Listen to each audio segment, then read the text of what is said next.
What's up? What's up with you? What's up with you?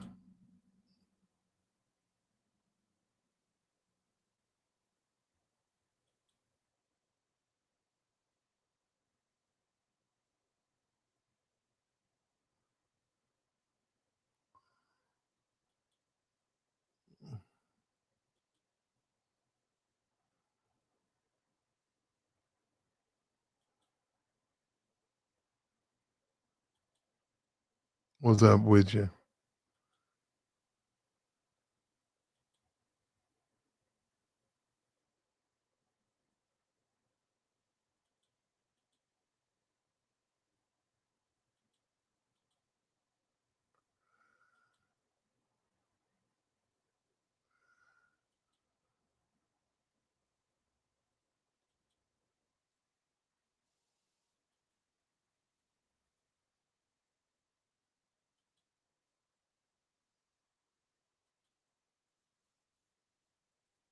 What's up with you? Right here. Is that all right?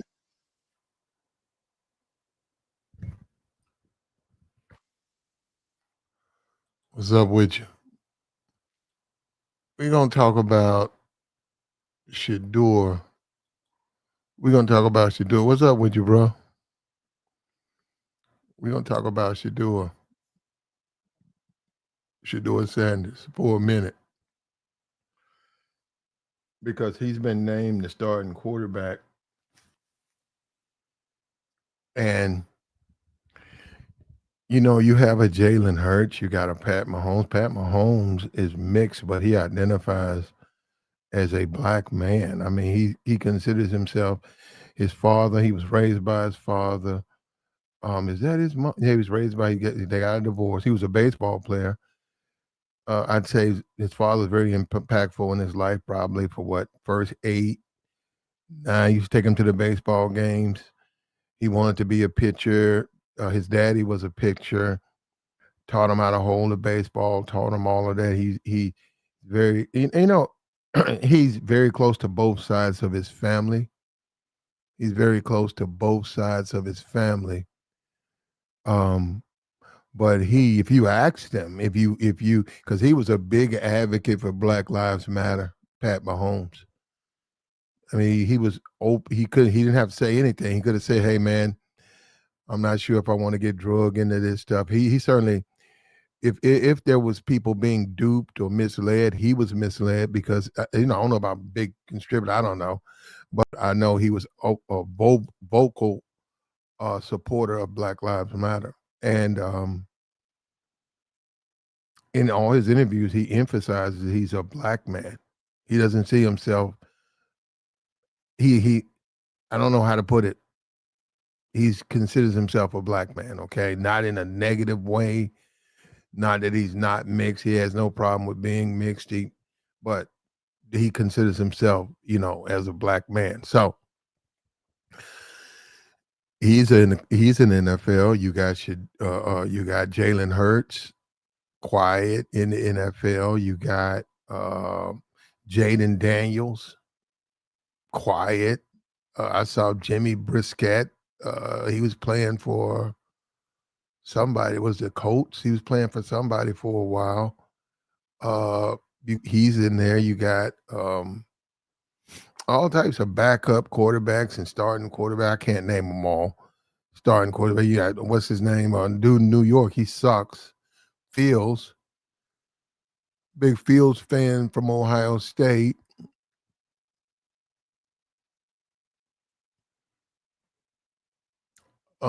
Tracy says, "Do they want him to be a pushover?" They pretty much do. You got to understand the tradition of, and then he's exposed. He has a lot of publicity. Well, let's talk about Tiger Woods. Tiger Woods, no matter how good he was, he had it. He had to be humble. Now, Tiger wasn't humble when it came to criticism of black people. He wasn't. He didn't hold his tongue on that at all. He was, it was weird too because Tiger never really been around black people. He grew. He went to Stanford. Ain't no whole lot of black people at Stanford. Uh, his dad, I think, had a little bit was retired or something, and he wasn't really raised like that. And he still has these strong opinions of the black community, which shocks you because within the golf community, he's a very quiet, humble guy. He's not other than his, and we only found that out because of his situation with his wife. But other than his thirst for white women, you don't even know he exists. I mean, he's not outspoken about anything. He doesn't have a position. I remember doing Hurricane Katrina. He was on the golf course, and they were interviewing him about that, and he was saying that the people were shooting at the helicopters, which was not true. That wasn't true. He was saying it. That wasn't true. But the fact that he would carry that lie, and I was like, why did you comment? You play golf. Why do you care? I mean, like this is a golf. Why would you say something like that? And they were saying that it was a rumor both way. It was rumors on who knows, but it wasn't the reason. But anyhow, he chimed in on it. But which made me wonder why. Because I said this dude never chimes on anything other than something that's negative. He'll only comment on the negative aspect, just like you see with these YouTube channels. They'll scream black fatigue whenever something bad happens, right? A black person does something bad, or it's black fatigue. I've had it with black folks. I can't take these black people.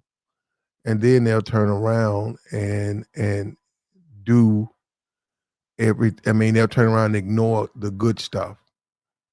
You know the game. He said, "What is his mom mixed with a black dude?" You didn't know Tiger Woods was mixed. Tiger Woods mixed. But the point is this: the black community, right? And that's another thing. The black community. Now you got to go. You would have to have that conversation with them, not one or two black people. Why don't they embrace Tiger Woods? The same way with this Shedeur thing, right? Probably because people watch Dion. They watch the criticism he got in the media. Um, he said, "You don't understand that game." What's there not to understand? Tiger Woods, very humble. Tiger Woods is a traditional. Tiger Woods is a traditional black golfer. He goes out, he plays good, he shuts his mouth.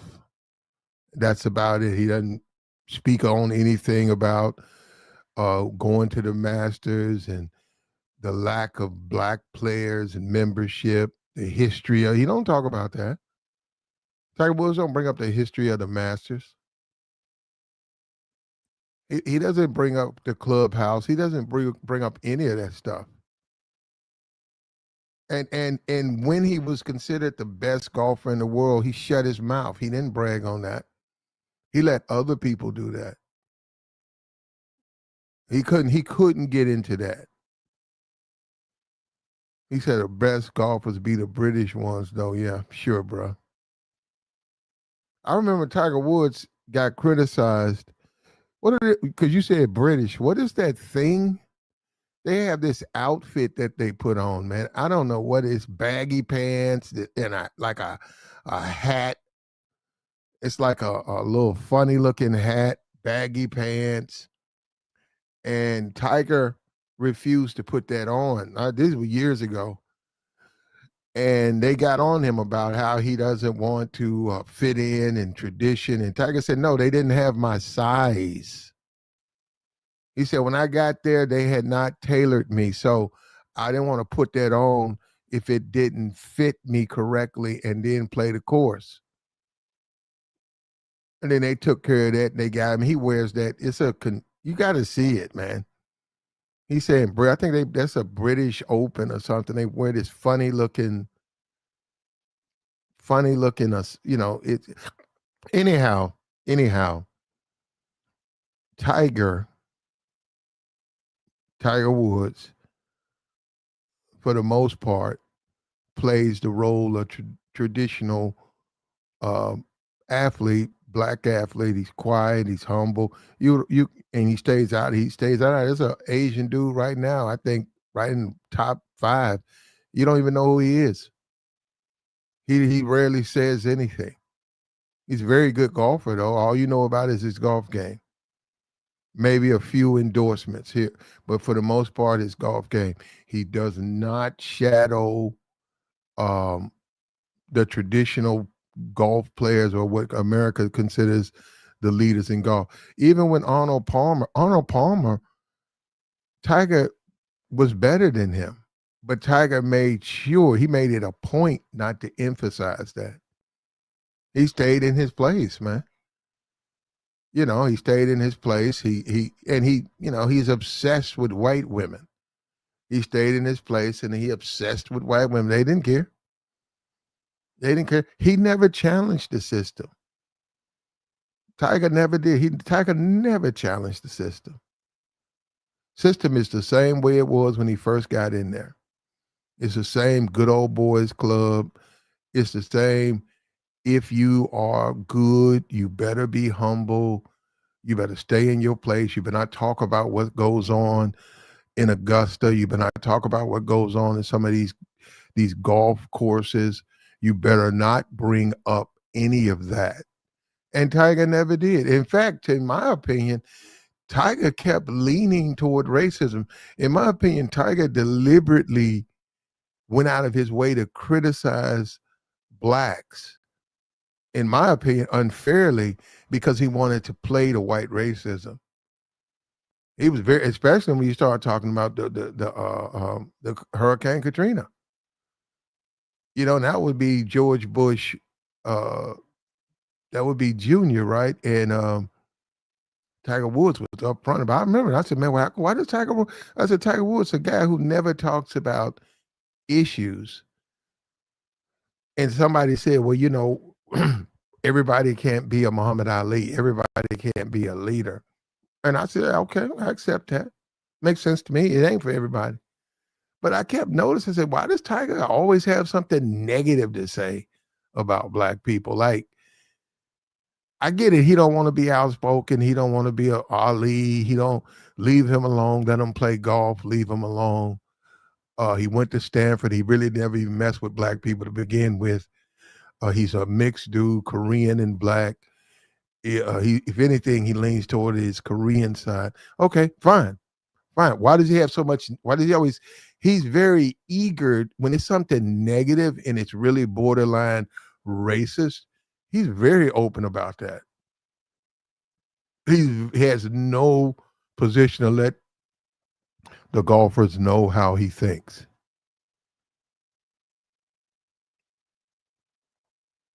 He said kilts.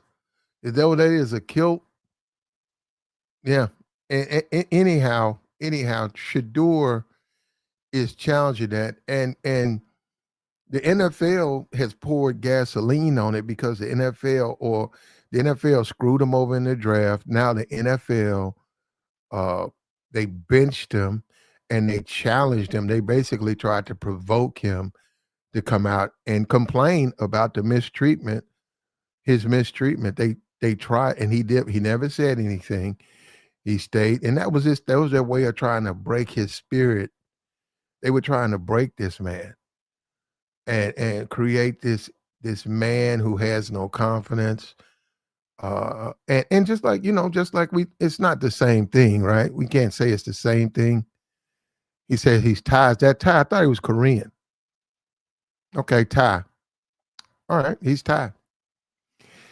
But no, and you guys as a black people, black person, you guys have probably been through this situation where they want to try to break you and they don't want you to be, especially as a man, they don't want you to be a man. They do not want you to be a man. Um, in a sense, if you're challenging things, then it's a problem. Just being a man, going home to your wife and taking care of that, you could do that, but you cannot challenge things. Not you. Not you. You could say the same thing with Trump. when you look at Trump and Obama, you could say the same thing. Obama couldn't challenge the things that Trump challenges. He said, "I want to challenge this. How come I can't kick these people out this country? They're not Americans." So I'm the thing that's going on in Venezuela or wherever he is. I think it's Venezuela. He's blowing up those drug boats. They've always had the ability to do that. And they've always sensed those when they do their ops, because they have to go out as okay. The military, the United States has a thing called the Navy, and they also have a thing called the Coast Guard. They've always had radar. They've always been able to detect movement under in the ocean. Um, they've always they've been able to detect if you're coming in, whatever's coming around the United States, the coastal lines. They have radars. They watch subs. They track subs. There's subs in U.S. water submerged right off the coast. They stay about 10 miles off the coast, and they're sitting there. All types of subs. And the U.S. has subs, and they go on off the coast of other countries, and all of them do it, and they have to watch. They have to be able to see, right? They have to use the radar so they don't run into each other. So these drug boats and drug mules and things, they've always tracked that. Trump challenges, I can't do anything but legislate. I got to go over there and complain. And then, hey, can you stop the drugs coming in? Okay, we'll stop. We'll do some checks. And okay, now it's in open water. Oh, that's a drug boat. So what do we normally do? We just let it go because it's in open water, and we would, it's like Trump said, no, shoot it down. He said, I don't care, shoot it down. It's a threat to America. He'll never be held accountable for that. I mean, he'll never be prosecuted for that because that is his legal job. He is supposed to protect Americans. That is his job. That is why he was hired. So all of the whine and they shot down this boat and they shot down the wrong boat. It's not going to come back on him because he's still in the execution of his duties trying to protect America. And he is. He is trying to protect them. He's trying to protect them. So, and he's a different dude. And what I'm saying, you see the type, he's a white dude. He challenges the system. If he thinks the system's wrong, he's not going to shut up. He's going to challenge it. When you look at Obama couldn't change anything. And everybody bring up the gay stuff. That's about the only thing that he could do. But even on that was the Supreme Court. The Supreme Court brought it in, and all. That's about the only thing he can do. He certainly couldn't do anything for black people. You knew that. And right now, he's no symbol for black people. Obama's not a symbol. He's quiet now. If anything, Obama's is the traditional black because he's quiet. Jasmine Crockett says more than he does, and she, he's a former ex-president. He can chime in. He can say anything. He can speak, but he won't speak, and he's not going to do it.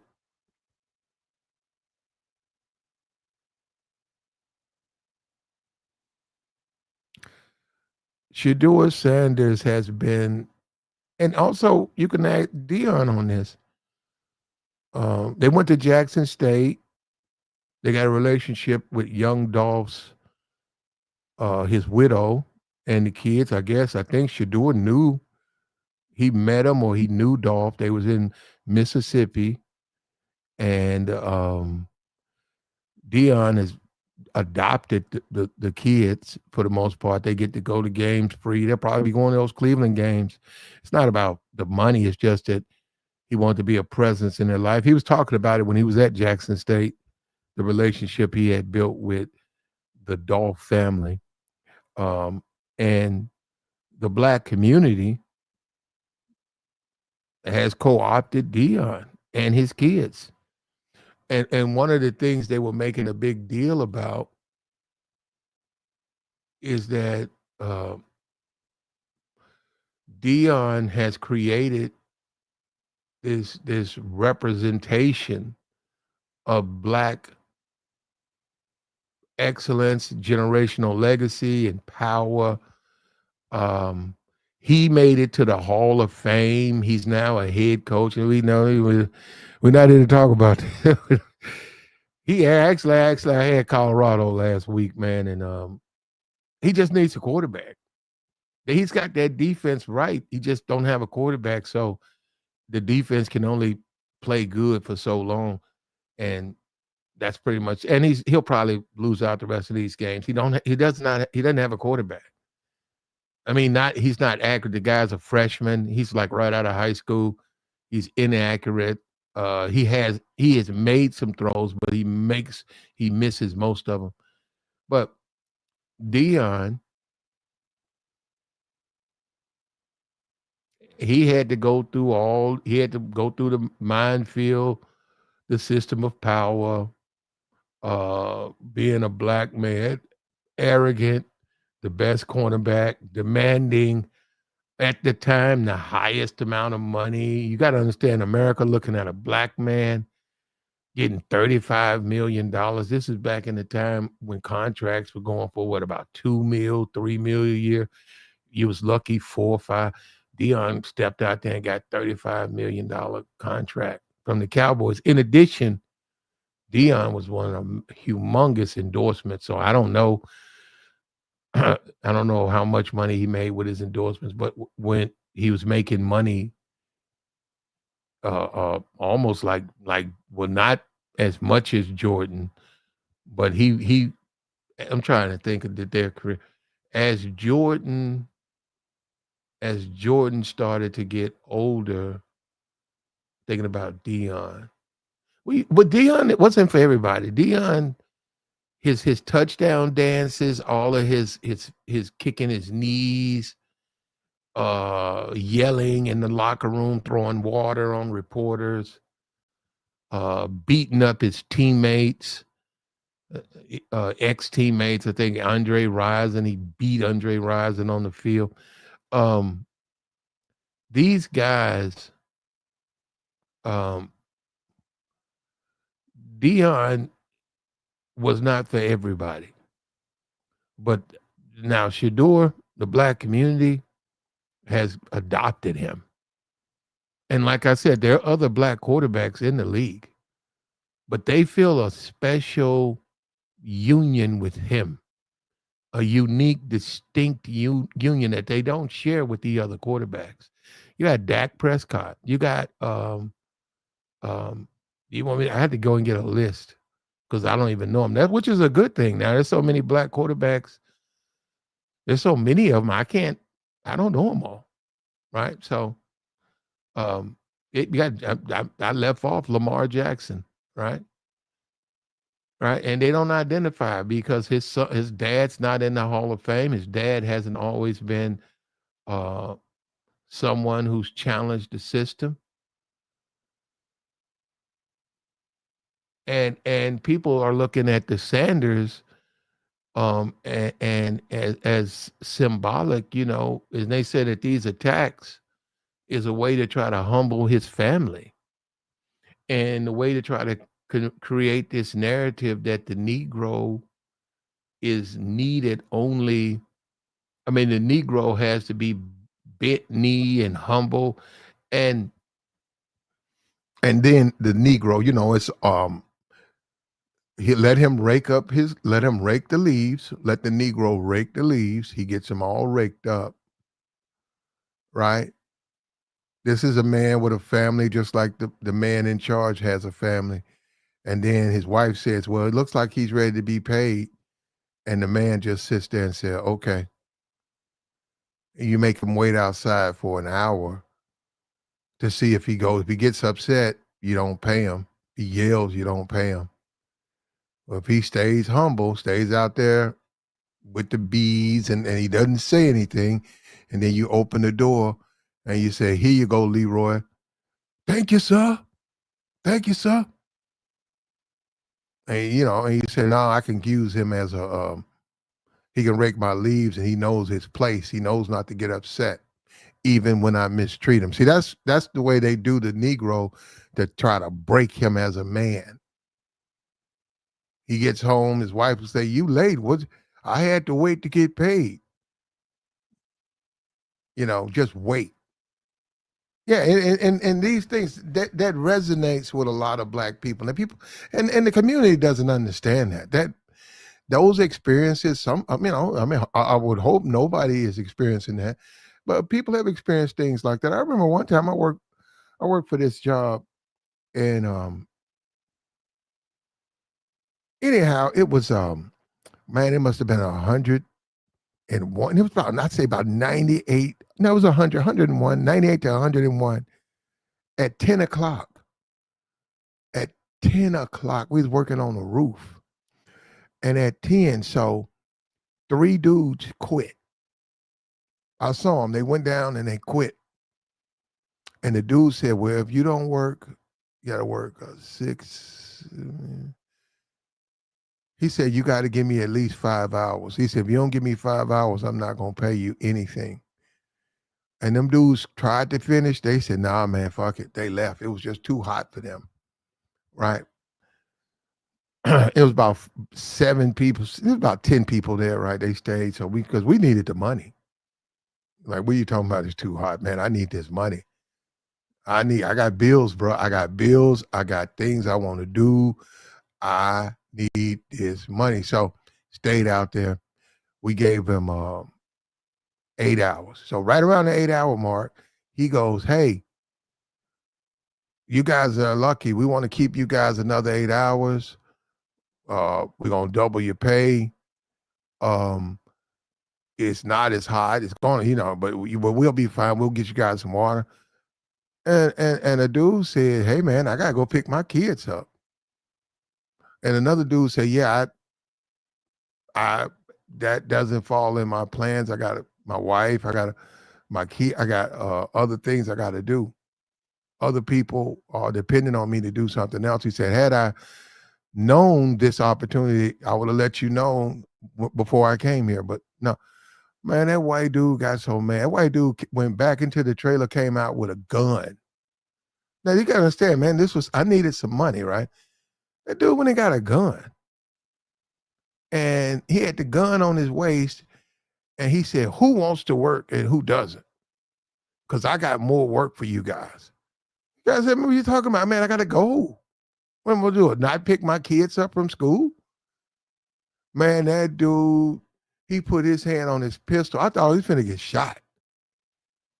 And he said, I don't want if anybody who I pay right now, if you check out right now, don't come back. He put his hand on his pistol.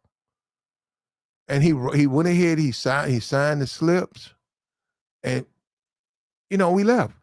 And I said, man, what kind of shit is that? But there you go. There you go. You get shot. That's the black man. You work hard, you work, and then for your troubles, they shoot your ass when you ask for your money. And and a lot of stuff, because now we can get down, because a lot of racism or oppression, you see how that transfers like into street culture? Because they'll do that in the streets. They'll have you do all types of illegal shit. when you show up to try to get whatever you were promised, yeah, they shoot you. But isn't that crazy? That's the streets, though. You deal with that at your own risk. But a job, man, you go, you sign up, you go to a job. Hey, we need some men to go to this job. You go out there, and you're there, and you're doing the job, and then it's quitting time, and it was 100 degrees, and you're sweating. You want to go inside a cooled area, and the guy says, "I want you to stay another 8." And it's like, man, what are you talking about? Well, how can we ain't gonna be able to do it? Oh, that motherfucker, you gonna do what I tell you to do. That's basically what he was saying. He said, "No, we're not. I'm going to give me my money and I'm gonna leave." We left. He didn't like that either, because there was a couple of other dudes, or white dudes. They were like right around the trailer, and they came out, and he didn't like Negroes telling him, because them white dudes, we had like 4 white dudes. They quit and left. Well, number of black dudes there, and he didn't like Negroes telling him how things are going to be. He didn't like that. Like, you don't get to tell me when you get off and on. I tell you. It's like, It's like I started thinking about cotton fields, and I scratched my head. I said, man, got that little piece of change, right? It came in, though. He's paying well. Got that. You know where I went? I went to the joint. I went to the strip club. Yeah. Yeah. Got that little piece of money, man. Went home, got cleaned up, man. Went to the joint at the shake. Up in there with that cool air at the shake house. Yeah. But anyhow, Dion is a threat to the traditional oppression of black people in the way that they try to take from them, starting with his time at the combine. And you know, I'd have to see an interview with Dion because clearly he lets his kid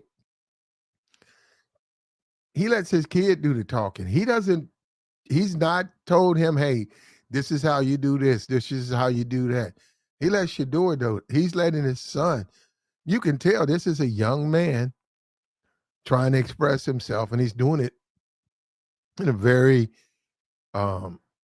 immature, if you want to go by that way, because he's trying his best, and he does, but that's just his style, and he's coming fast, becoming the first family. You know, Deion Sanders' first family, like you got the I don't even know what they call them, the royals in Britain. You got the I don't even know what they call them. The king and queen and whatever the family's called. Dion is becoming the first family in the black community with Shedeur, and this the way Shedeur was treated has been like a bonding with the community, with the black community, which means he's going to inherit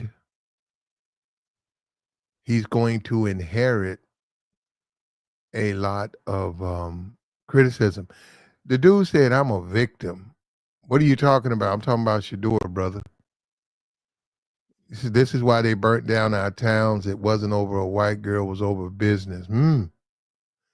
That's that overseer mentality. Brother, whoever you are, right? You say, I'm a victim, right? Or we're a victim. Look at all the people. They don't know me.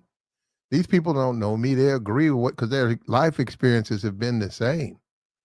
They know exactly what I'm talking about. You don't want to know.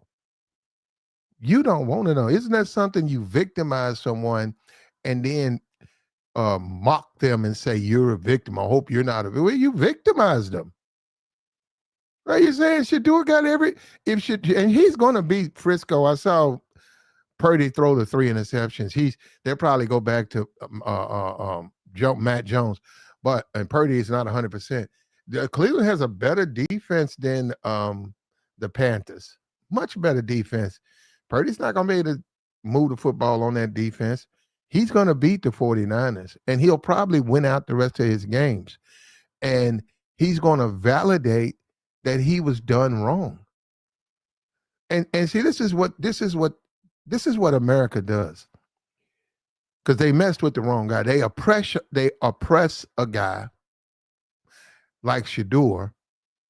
They try to harm him. They fail. He gets out and shows the world that he was being victimized. He was being mistreated by the system. The system is not as fair as people want to believe. It's just not. And then when black people say that, they go and find the tethers. They go and find the blacks who will run up and say that blacks are not victims in America. They'll come out and they'll say all of that. We're talking about sports. We're not talking about, and he's got the hood. He's got something that a lot of a lot of these other black quarterbacks never really had. He has the hood, and he says he understands that. And they said Shedeur went to a banquet. They said Shedeur Sanders went to a banquet. It was with all of these big names. Rub your shoulders with Joe Montana. Uh, there's Steve Young over there. There's Warren Moon. There's Emmitt Smith. They said Shedeur went to some type of NFL banquet, and Shedeur doing the they did all of it. There was a small meet and greet. They said during the dinner where people are fighting for, they want to have a seat at the table with the commissioner. This is the commissioner's table, and guys are fighting to have a seat at the table with the commissioner. Guys are fighting to have a seat with this quarterback, this player, this Hall of Fame player.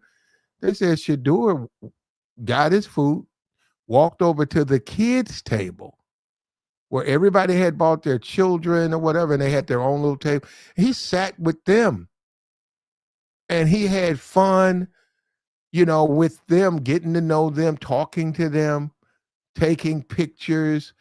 It was Shedeur Sanders, right? And they like Shedeur. And he found, at white and black, he found the kids. He just he just sat down there and ate with them, because that's what it showed. He wasn't even thinking about all them other guys. He don't even think like that.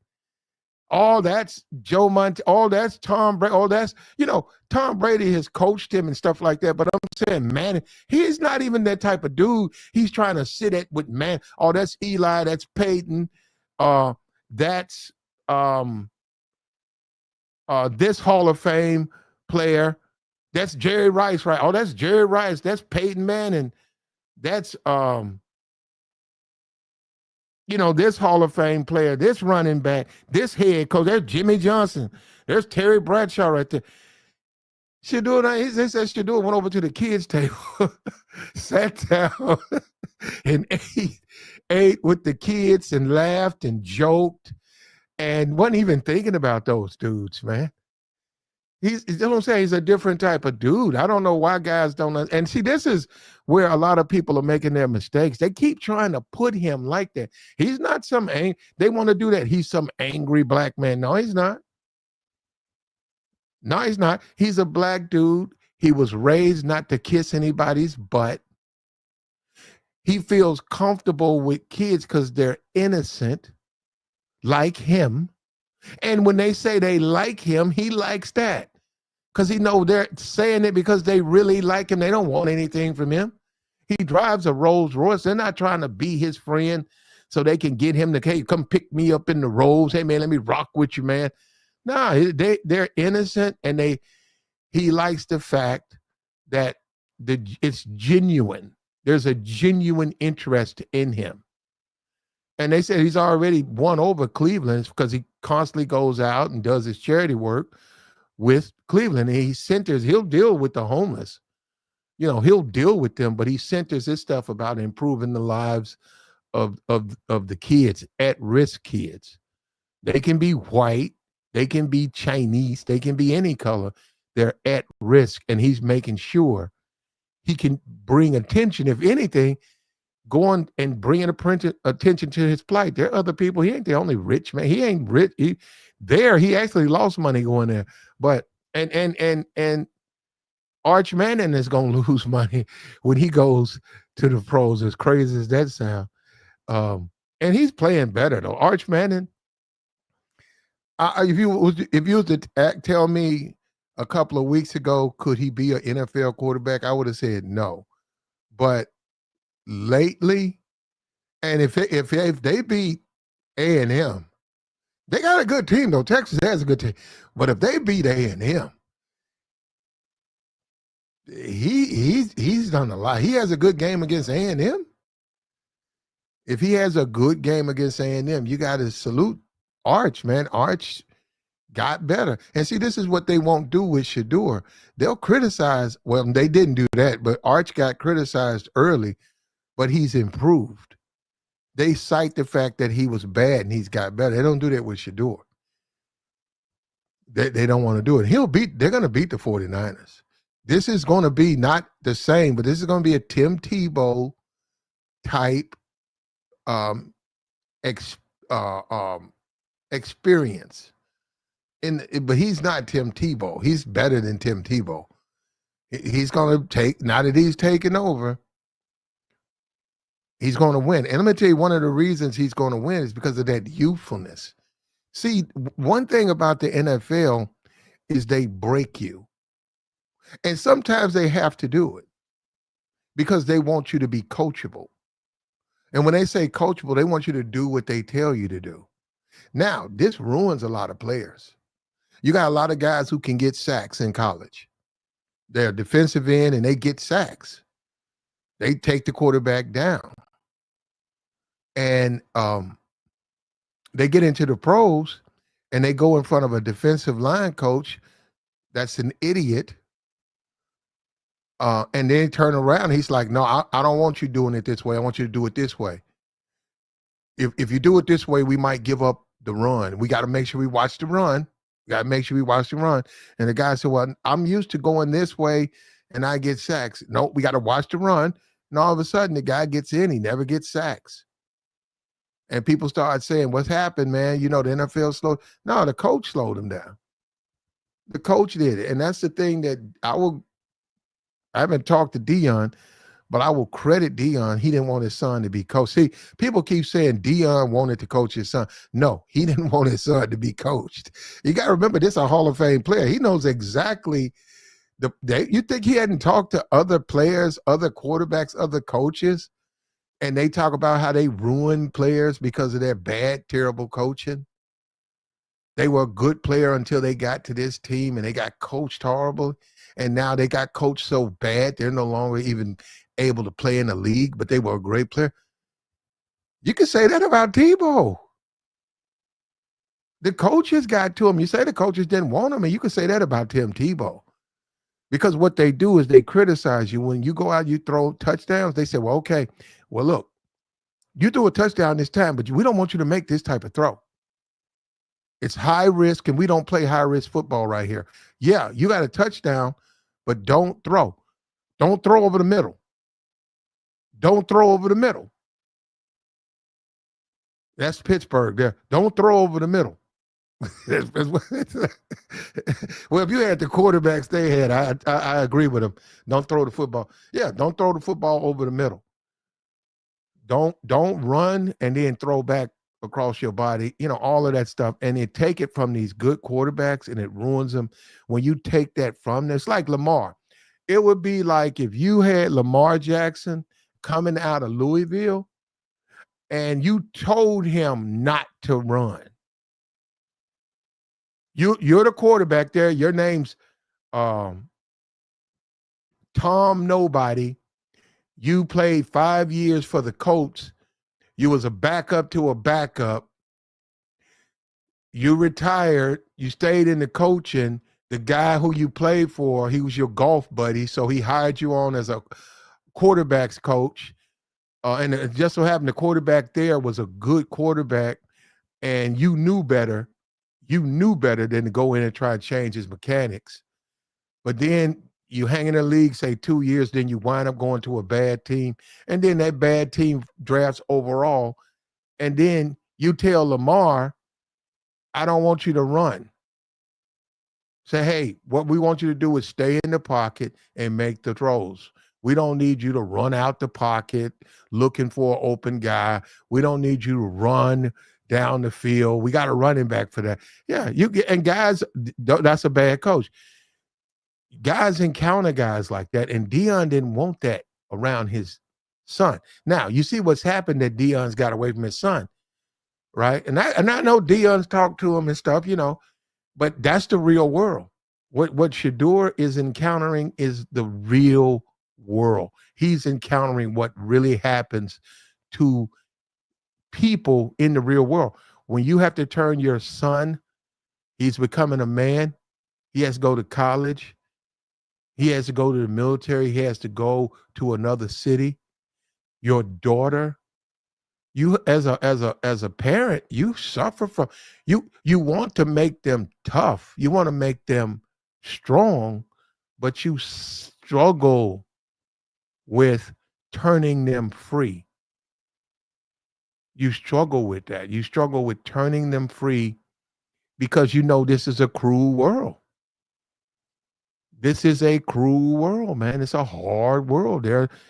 You can keep them protected at home. You look at Dion, he's wealthy. Dion's a millionaire. Dion was a millionaire, what, in the 90s, 91? Dion could, all of that stuff, all these rappers and all of these parties, he did. And Dion went out a lot. He was a part of the night scene and he was welcomed. And him, Michael, how Mike got caught. Mike kept getting caught. Michael Herbert, you keep saying Dion didn't. Mike kept getting caught. Dion is smarter than people think. You see who he's dating, the Carucci chick? Half his age. You know what I'm saying? Michael Irvin kept getting caught. It don't mean other people were not doing the same thing he was doing. oh, oh man, yeah, let's not do that one. Hold up. Oh man, he says,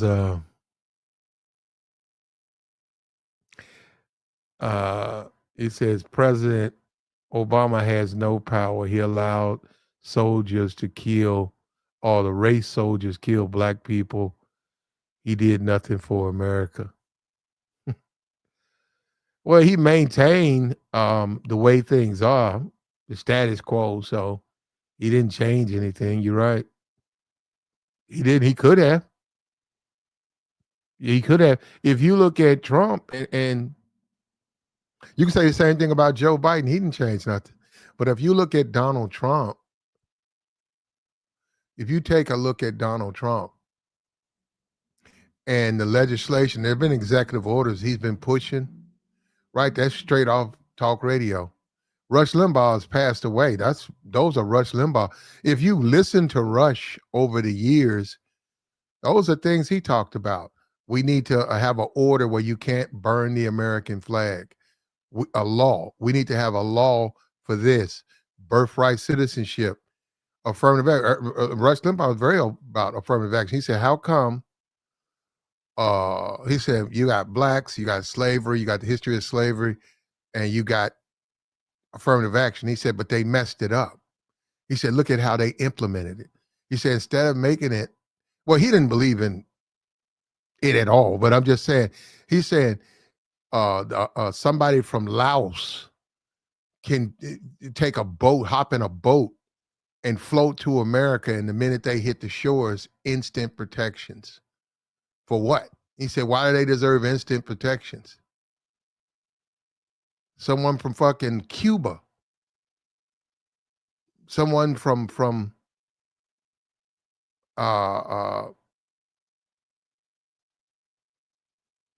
Egypt, India. And they're not going to make it here by boat. But the whole point was once they get here, they get all of the benefits of the slaves, of what the society did to those people. Yet those people, and like I said, they use the paperwork to keep those people sort of locked out of it in some ways. So Shedeur has become symbolic with overcoming oppression and symbolic with a black wealth class that lives this lavish, elitist lifestyle that's often tucked away in the back of the closet. They're not on display.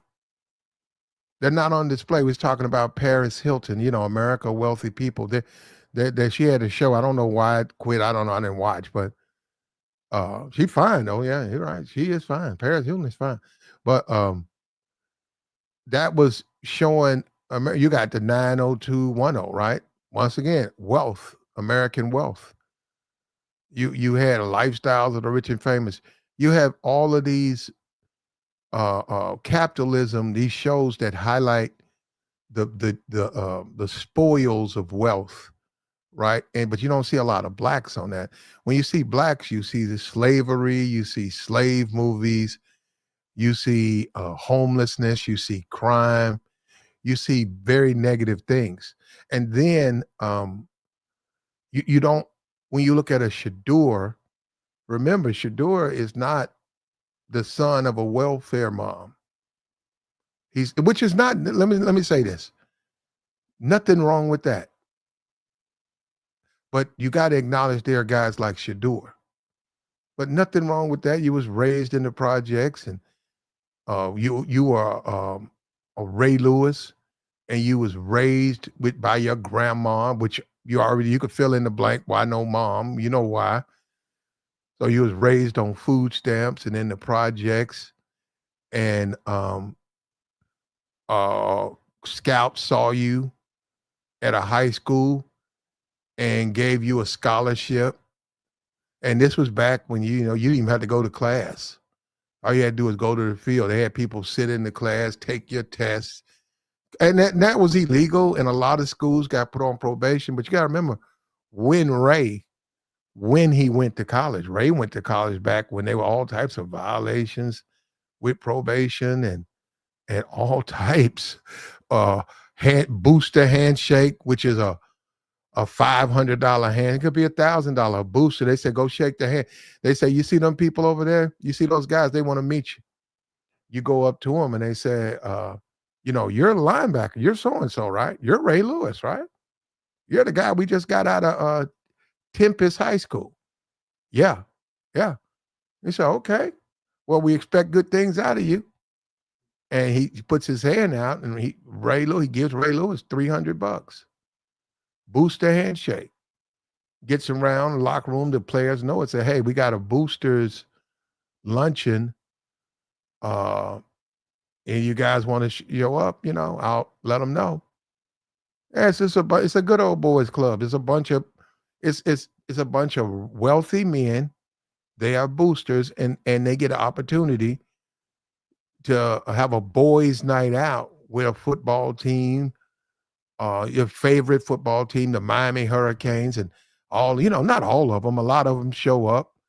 And if, they shake the hand of the booster, they're going to get a couple of thousand, and it's probably Bitcoin now, how they're doing it now, probably, but yeah, that's the book. And they got plenty of money. And they can get a coach fired. If they don't like that coach, man, and that coach ain't winning, they get their coach fired. Boosters have a lot of say.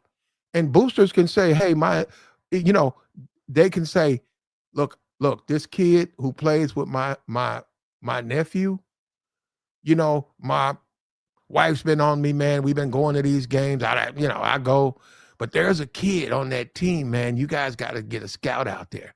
You got to see this guy. This guy's twice their size. They can't do anything with him. You got to get this guy out here. And a scout will show up. You're a booster. Scout will show up. And then scout will say, yeah, bring him on. You see him at a luncheon. You say, hey, yeah, I used to watch you, man. You play with my kid, my nephew. Booster handshake. Give him a couple hundred. Now, that is very illegal. But that was going on all day. Man, you want to talk about the Hurricanes. Come on, man. When you start talking about when Urban, oh, man. You might as well call them the Medellin Hurricane, Medellin cartel. You might as well just call them Medellin Hurricane. There was so much corruption going on with Miami. Back with Jimmy Johnson was, man. Oh, man.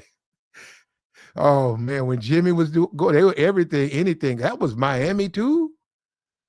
That was Miami's already doing its own thing right now as we speak. It's a different type of world. But when he was out there, man, he was doing all of that. He says, the Masters Golf Club formed by former slave owners. Okay, they're not in it anymore. I think golf was created by a black man, right? Wasn't golf created by a black man? Something like that. Well, what Shedeur is fast becoming, and he's going to have to win because the black community is a sort of a jaded community. They're not going to suffer with him. If he starts losing, he'll lose their support. But if he wins, you're going to see uh, a group of people come out of the woodworks for him. What's up with you, Candy Girl? You're going to see a group of people come out of and look. Let me just say this: I'll keep up with football. They're going to beat the 49ers. No, I'll tell you right now, they're going to win all of the rest of their games because you got to understand. I followed him. I didn't follow him at Jackson, but when he got to Colorado, I followed him. I seen like 90%. I didn't see every game, but a lot of his games used to come on at night. And there was two reasons to watch it: him, Dion, and him. I watched the Colorado game like an idiot. I should have put my money on Notre Dame, which I was planning on doing.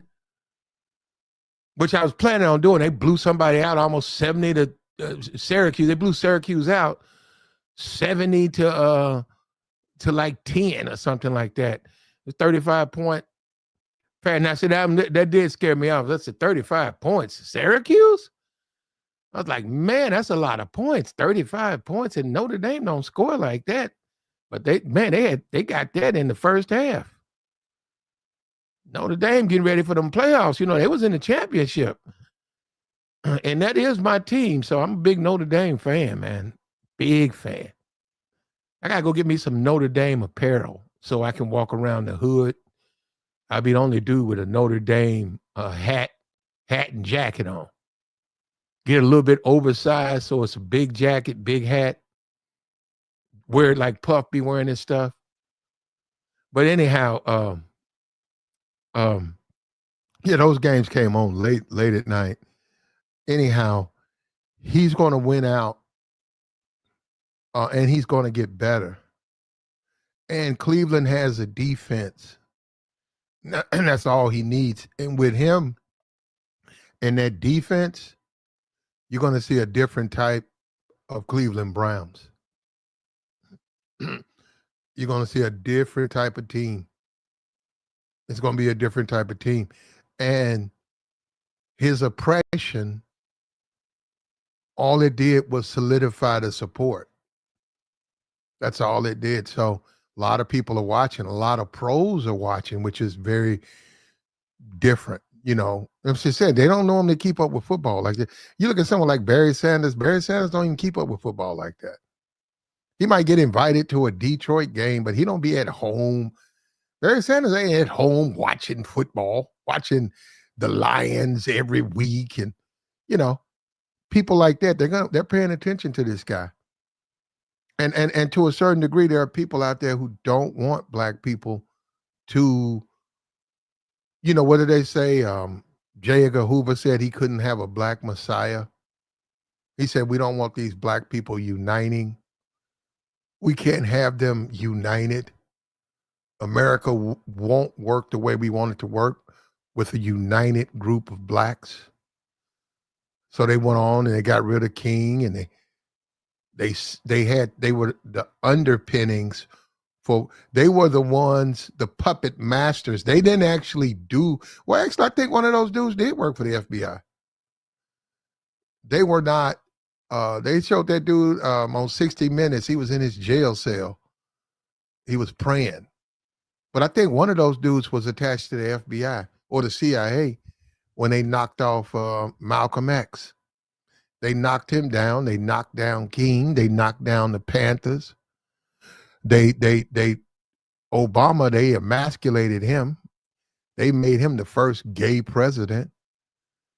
So as far as a man, I'm talking about a black man, you know, that ain't a whole lot for a black man, especially a straight black man. I mean, that ain't really, you know, and he's supposed to be, well, look, well, he was weak. How about that? And you look at Trump, this is where a lot of black people are impressed.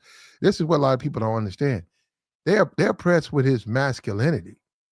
Now his recklessness, no, where he just does stuff and like he doesn't know what he's doing. But no, his willing to make a decision. They're impressed with that.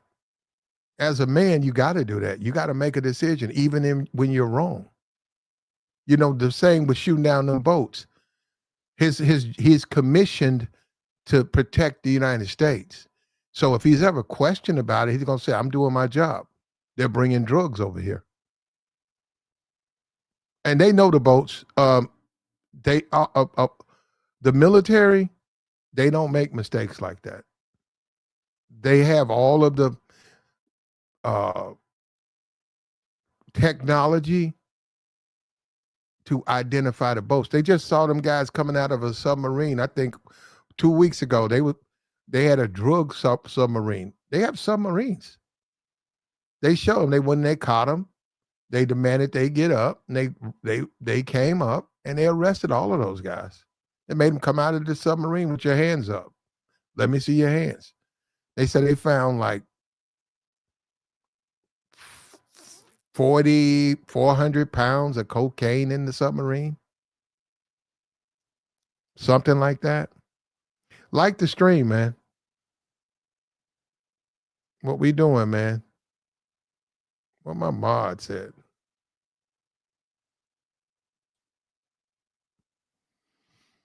I haven't seen any mod tonight. What is morning? Now we got the we talking football, right? But we got the Thanksgiving, right? One day before. Tradition, right? On our way to Christmas, the holidays, right? It's I mean, I hope your holidays are good, man. And if they're not, they'll be better. Um I had a aunt I had a relative who lived in a seniors care center, and well, it wasn't a nursing home. It was like an independent seniors care building, right? I had a aunt, a relative lived there, and she there were other people there, right? And I had developed a relationship with the security guard, right? I would talk to him sometimes. I would come there, and sometimes I talk with him damn near longer than I talk to the relative. Go see the relative, 15 minutes. Talk to the security guard, damn near 2 hours, right? So it was a Thanksgiving. I was gonna run up, say hello, make sure she was straight. So I'm talking to the security guard, and people are going, and they're telling the guy, "Where you going?" He said, "I'm going down to the convention center." And they said, "For what?" He said, "Get Thanksgiving." And I was looking at that, and and people don't realize that because a lot of people don't have families. They've gotten older, they've gotten sicker, and you can be divorced. Guys got a divorce. Him and his wife, she probably put a restraining on him. She can lie. She can just go down there and lie. She can. She can. She don't want him to see the kids. She can create reasons for him not to see the kids. Now these people are by themselves, man. So now this dude, he was comfortable with going to get his Thanksgiving. He wasn't ashamed. He was comfortable with. In fact, he was bragging on it. He was going to stand in the line and he was going to get that Thanksgiving meal. He didn't care what nobody called him or said. They weren't going to feed him. They weren't going to feed him. But it woke me up to the world we live in. We don't all live the same. We don't. We just don't all live the same. Some of us have to live a certain kind of way. This dude, he wasn't. Now, I respect he was a secure dude. He was broke, and he was secure about being broke. Because some of us, we not secure with being broke, man. We have an issue. We broke, and we have an issue with being broke when we shouldn't be.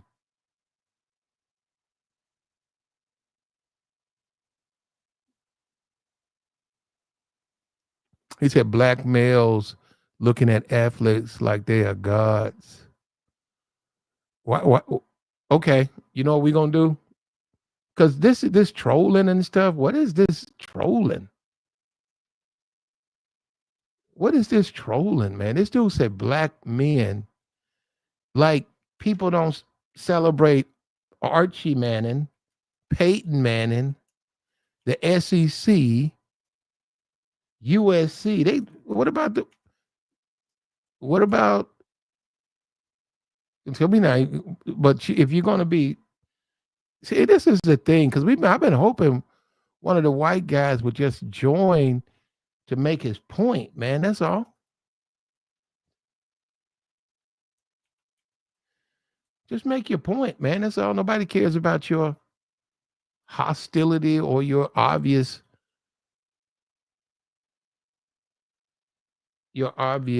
issues with a black man.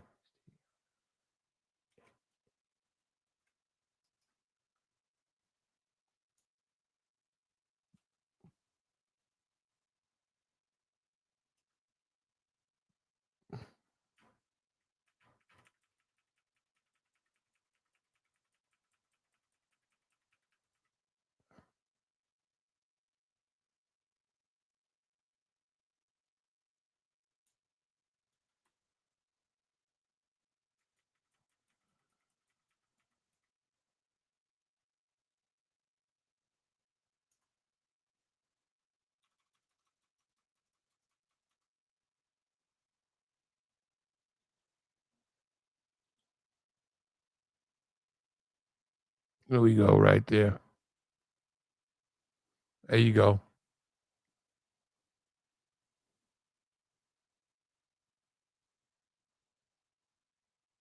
There you go.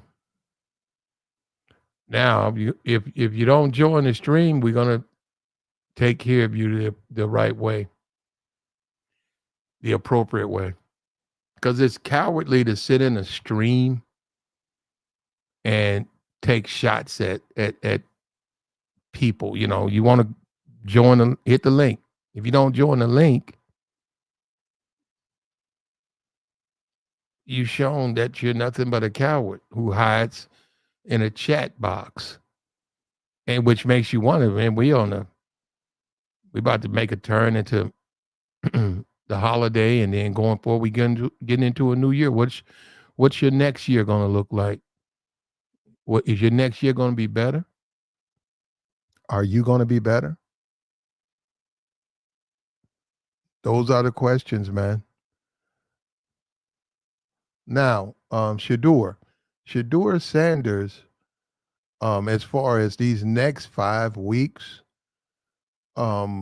he's going to be championed. He's going to be champion, and his connection to the black community is unique. It's a tighter connection. When you look at a Michael Jordan, Michael pretty much said that he stayed away from things like that. He really stayed out of conversations about race, and he makes his money, made his money, uh, shut his mouth. Um, he was what they wanted. They wanted someone who's going to be quiet. When you go back to Muhammad Ali, when you go back to Muhammad Ali, he was outspoken. He was a damn good boxer. He could have shut his mouth.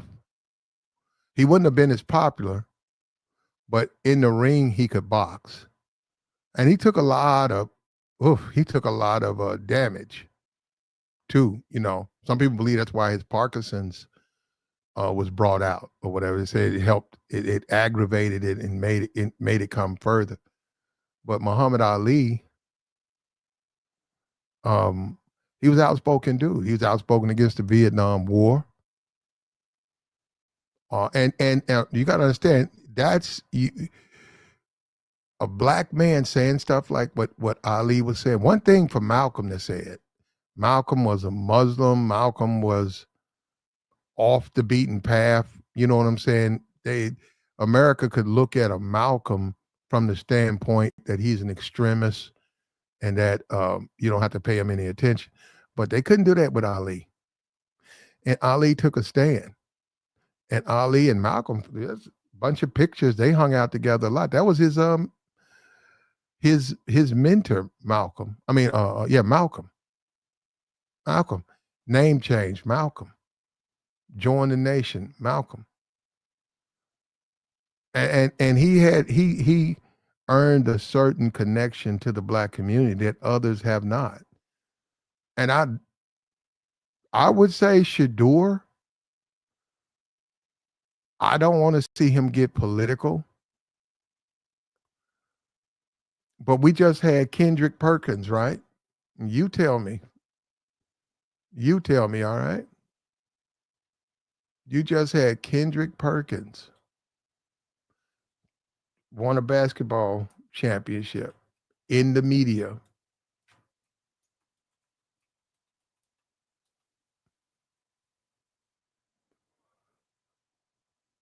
You had Kendrick Perkins. He said right here,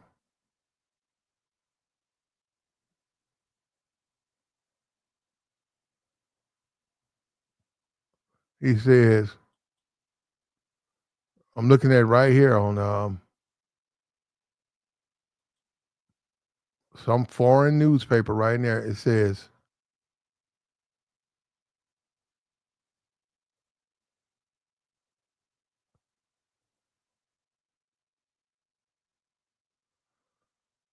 okay, Kendrick Perkins compared Shedeur Sanders' popularity to former U.S. President Barack Obama in 2009.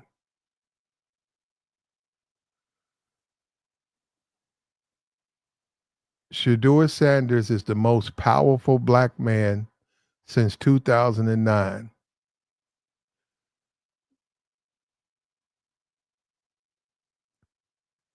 He said, you know what happened then? He's the most powerful black man since 2009. That's a big deal right there.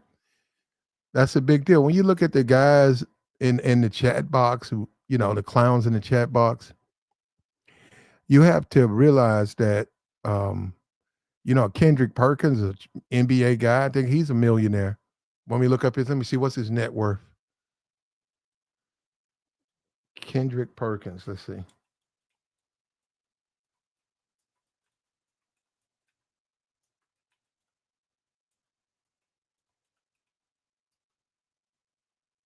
$28 million.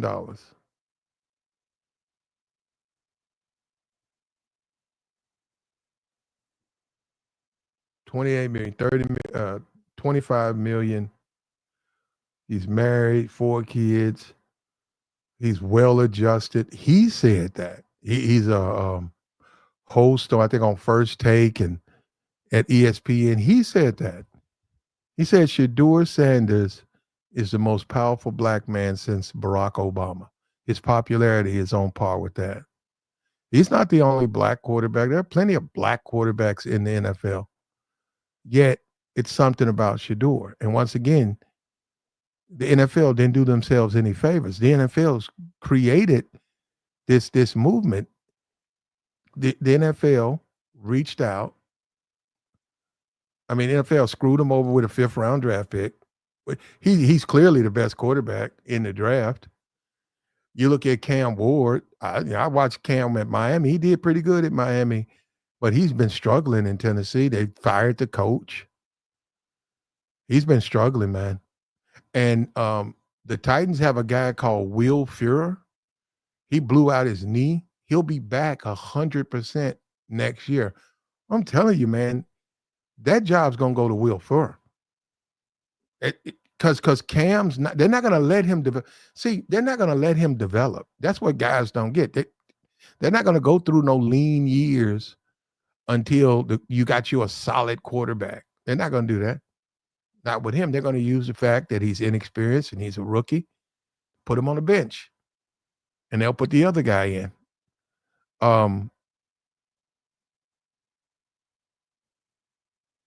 Dion, Hall of Fame,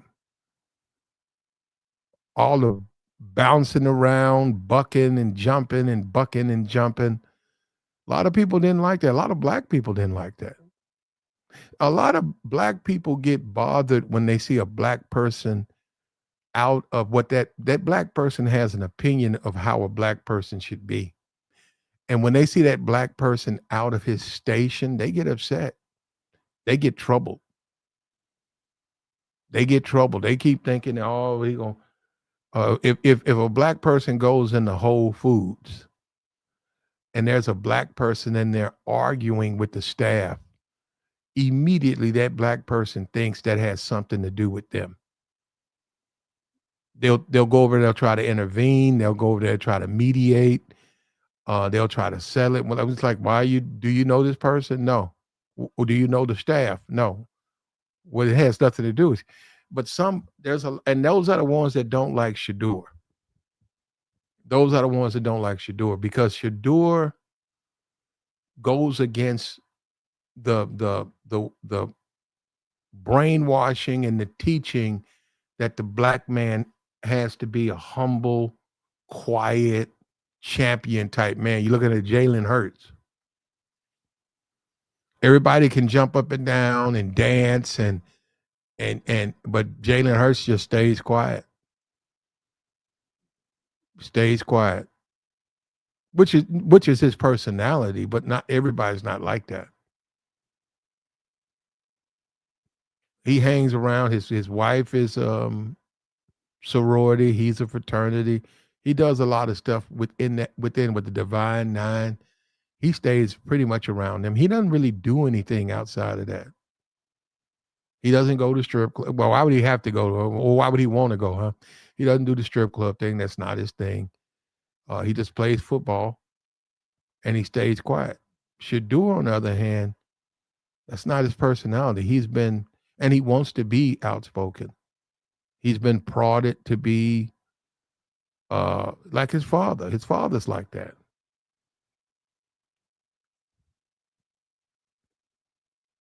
He's like his dad.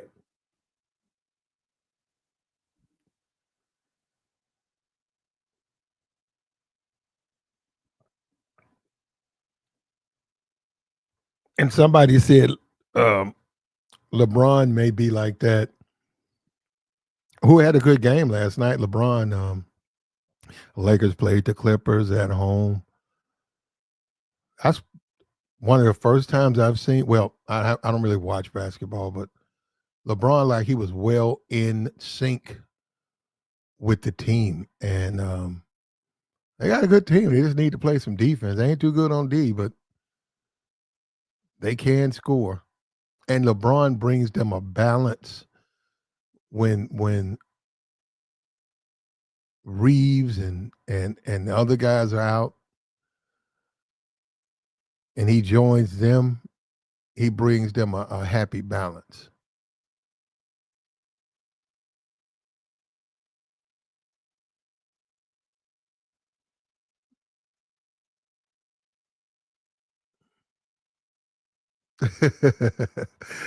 He said Shador is the most important black man since Obama. That's that's he's the most important. Damn, it wasn't like it was like when you say Obama, it's only been one Obama in the history of presidents, right? It's only been one black man or one black man or African white man since the history of Obama, right? Only one, right? Shedeur, there's a whole bunch of black. I mean, they got a lot. They have like 14 black quarterbacks when it used to be about three or two. A lot of black quarterbacks in the NFL is five black. If you get five of them, because that was ridiculous in the NFL. Most of the time, you'd be lucky to have one. I'm talking about in the entire league. But now they got like 14, and if you watch college football, they're gonna have a whole lot more. They're gonna have a whole lot more. There's a bunch of them in college football that are going to go pro. The guy who's playing for Oregon now, he's better than Dylan Gabriel. He's better than Dylan Gabriel. He was backing Gabriel up. Now he's playing. That dude's better than. He's gonna go pro. He's gonna go pro.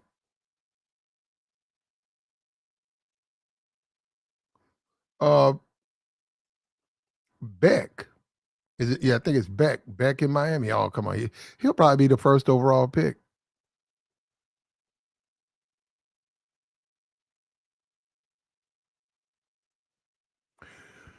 Shedeur's popularity is consistent with the black experience. The oppression, and that's what it was, that Shedeur endured during the draft. It's almost like it was set up to be this way, man. Um, he was deliberately held back because of what? He was arrogant by their interpretation. Not he couldn't read defenses, not he couldn't play, not he wasn't a good teammate. No, he was feeling himself. He was arrogant. They said that ignoring that, look at his father. You know, isn't that how the black man is detached? The black family is the black family has never been recognized as a family. It's recognized as individuals and their contributions to America or to white society. It's never been the family of that, and that's how they look at black people. It's the same thing with that Sandra. What was her name? I haven't seen that woman in. Sandra Bullock. She played the role of the Blind Side. Sandra Bullock, and they've been sued since then. Sandra Bullock acted in a movie where she played the mother of a Ole Miss football offensive lineman, and how she saved him. Go look at the movie. And this is what the black people have a problem with. She quote unquote saved him from his mother in the ghetto. She took him to a better environment. She raised him as a family. Go look at the movie. See, you see, this is one thing, guys. Guys will come up and they'll say you're a victim. They'll say you making stuff up or you're exaggerating. Go look at the movie. Go and look at. I think the movie won an Oscar. That movie won. Let me see. Did The Blind Side win an Oscar?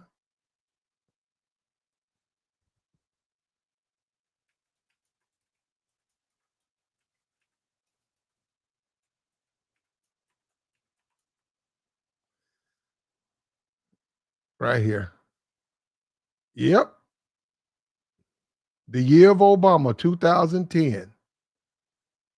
Barack Obama, the year he ran for president, The Blind Side won Best Actress, Sandra Bullock, and Best Picture.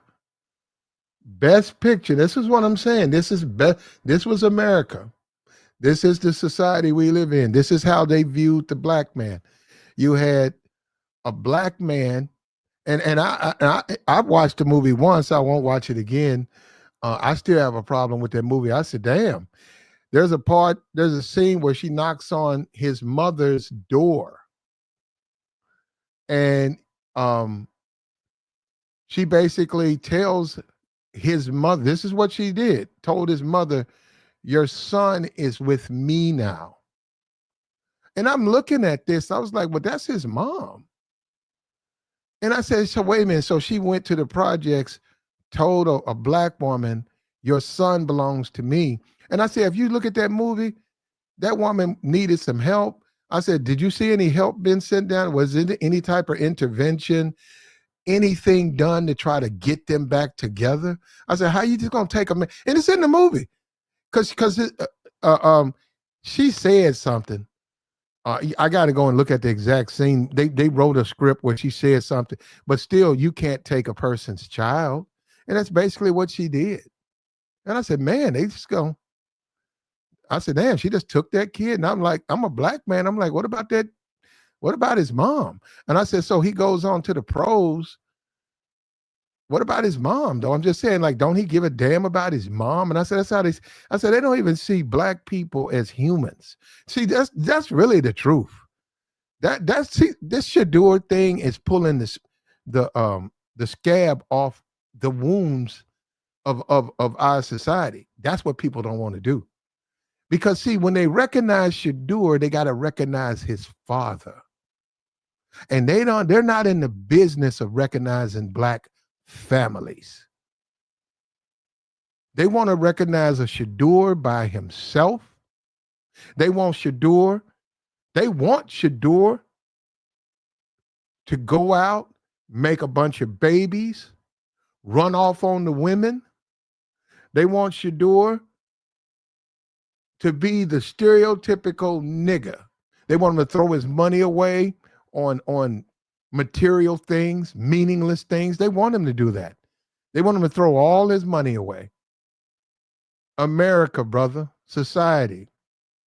Look, I dropped the link. I'm gonna have to start blocking you guys if you guys don't want to join.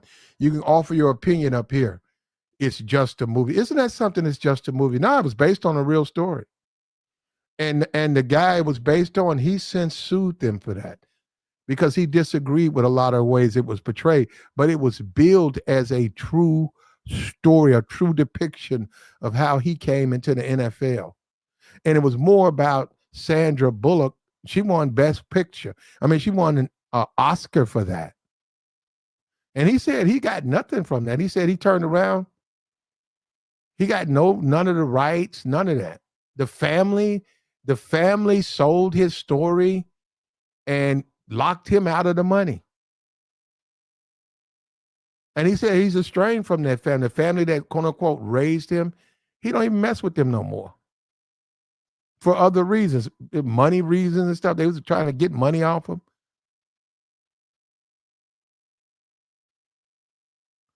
He said his brother owned the laundromat.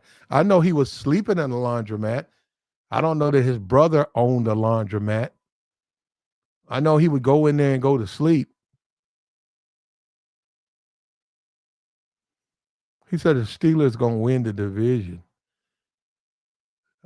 No, this might be the year that don't happen, man. Have they played the Ravens? Because they got to play them twice, right? I don't know if they played. They might have played them. I don't know. I haven't been keeping up with it.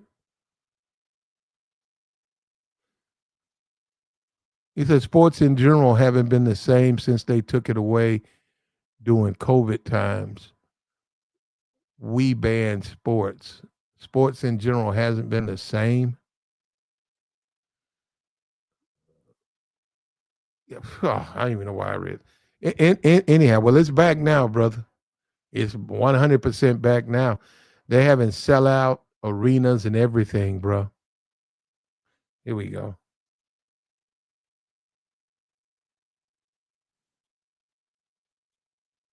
We got a lot of trolls in here, bro. All these trolls come from. And as Shedeur gets better, there's going to be more anger. There's going to be more anger. And I'm watching his career. I'm looking forward to Shedeur. I think Shedeur is going to make me some money. And I'm talking about maybe a $50 bet or something like that. Nothing big. Just and put it on Shedeur. And he'll double it for me. And he'll be fine. And it's good that the NFL in America has to recognize a black family. Not only that, a black man that's out of the traditional role of a black woman, a black man raising his kids while being an athlete while understanding their needs, also saying, "Hey, I'll coach my son," sacrificing, saying, "If I let my son around these coaches, they'll mess his head up." And also, I get to be with him, and I'm rich. I'll take a couple of days off, and look at what it's turned into. He got like a $42 million contract from Colorado, so he's well paid there. Probably moved into that mansion. They had went. The kids were showing him another mansion. I think it was for like 24 million, and he's the one he's in is like 8. And he was talking about, should I, go ahead and get this? Was this thing that this thing in Colorado, man? This thing had a. It was by a wildlife preserve. I mean, it was lakes, deer, and bears, and everything you can think of. Man, man, and he was showing his view. Man, man. No, I'm just saying it's unbelievable. It is unbelievable the way he was living. It's literally unbelievable. If you could get a house like that, man, that was a nice place in Colorado in the mountains. Man, that was a nice place, man. It was a nice mansion, but then the back of it, then they had a golf court. I mean, he had a pool, basketball court, um, workout, like a little cover. He had a little work place to work out. It was covered, and it had a little trail about the size of a high school track. He can get out there and work out.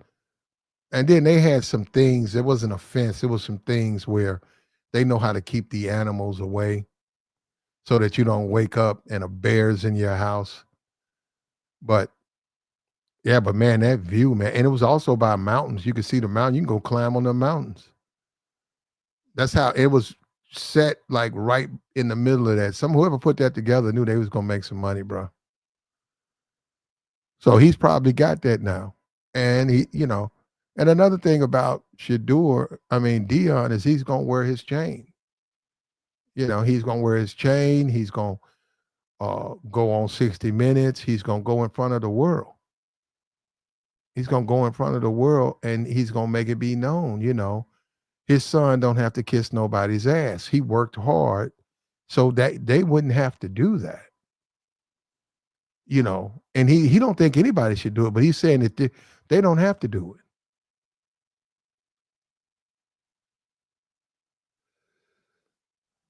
He said Baker Mayfield was a bust for the Browns, and so was Johnny Manziel. Okay, probably they're not Shedeur Sanders. And look, we got to give Baker. They got beat. The Bucks. I think he got hurt. They didn't. No, he fell on his shoulder. Yeah, nobody touched him. I saw that. Yeah, he threw the football. Weird. It's weird too. He throws the football, and some kind of way stay going forward and falls on his shoulder. That was weird, man. Right before the half, I don't know if he came back. He's doing well. He'll get his money. He'll get his money. I don't know what you're talking about. Baker Mayfield. Baker Mayfield's a good quarterback.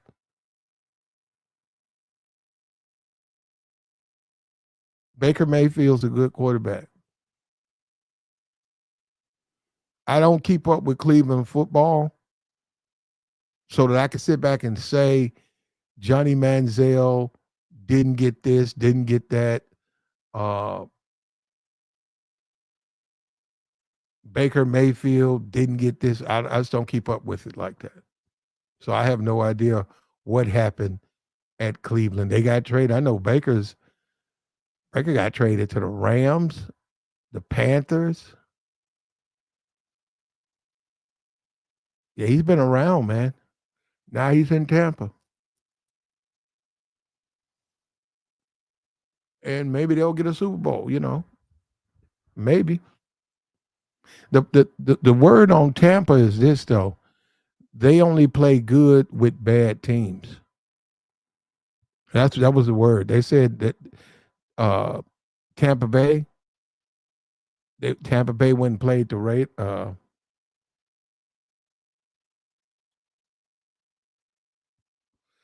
Tampa Bay, Tampa Bay went and played the Raiders. I mean, the Rams. That the Rams just a much better team, and the Tampa Bay Buccaneers just when they play the good teams, when they play Detroit, when they play the good teams, they're going to either struggle or they're going to lose, and that's what they did. They got blown out by the Rams, and then when they play the Falcons or they play the Colts, they played teams like that, the Jets. They'll beat those teams, and they'll give you the impression that Baker Mayfield, is such a great quarterback and all that. I think he's a good quarterback, though. I think he's okay, but I get that part too. That he's got to do it against good competition. He's got to do it against good competition. Until he does that, there's really nothing to say. Mike Evans, I saw that. That was going for a bad Baker Mayfield. Was that Mike? Was that or was that the backup? I saw Mike Evans. Was that Baker Mayfield? He threw a high ball, and Mike tried to grab. He tried to grab that thing, man, and fell right on his shoulder. I think no, he caught that. I think he caught it. He caught it. He caught it. Fell right on his shoulder, man.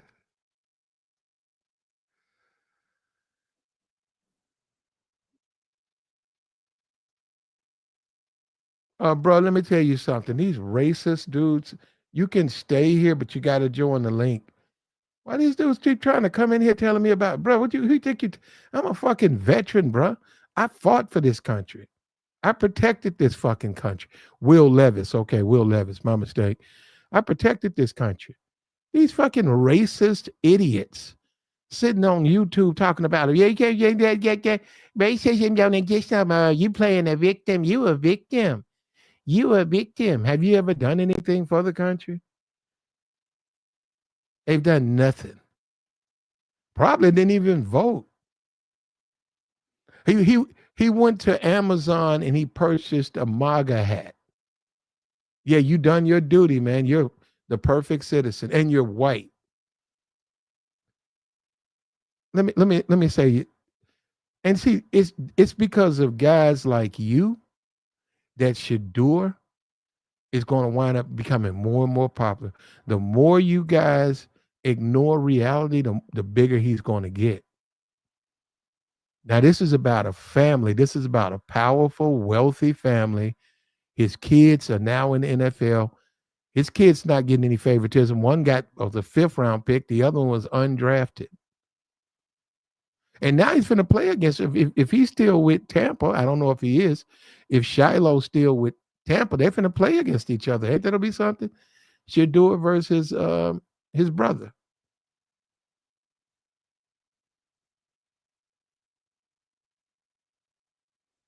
Shedeur versus his brother.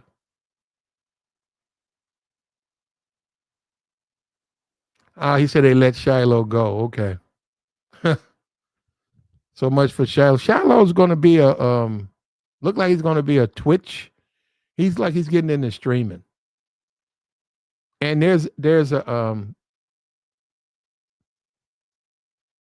Shedeur's got. I mean, yeah, Shedeur's got a knack for it too. I hope he don't overdo it, but Shiloh's finna get into streaming.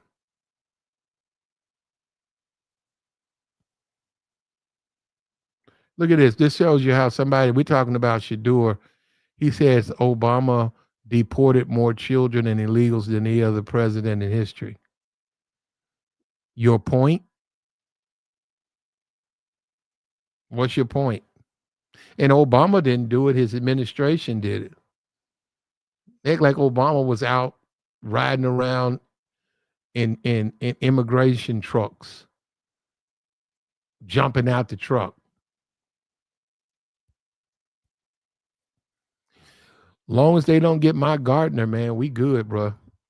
I got it. Matter of fact, I got a bunch of leaves out here. I need to. I got that little leaf blower though. I got the blower. I've never. It's still in. It's right there. It's still in the box. I don't know how to. I know you blow them, but where do you blow them? I mean, where do you blow the leaves at? You blow the leaves onto the street. What do? You just yeah. I got a corner. I think I'm gonna blow them up in this. I got this little corner. I'm gonna blow them just because I never used this thing, and it got cold real quick.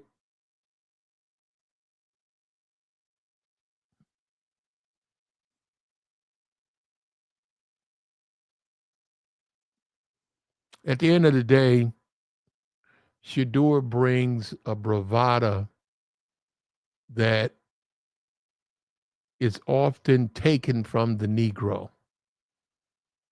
And I can see, look, Kendrick Perkins says that he's more popular or as popular as Obama. And Dion got the hood. Dion was telling the world the hood, you know, they like him. They like him. They like Dion. So a lot of people are going to have to deal with that powerful family and seeing them, and he's going to win games. He's going to win games.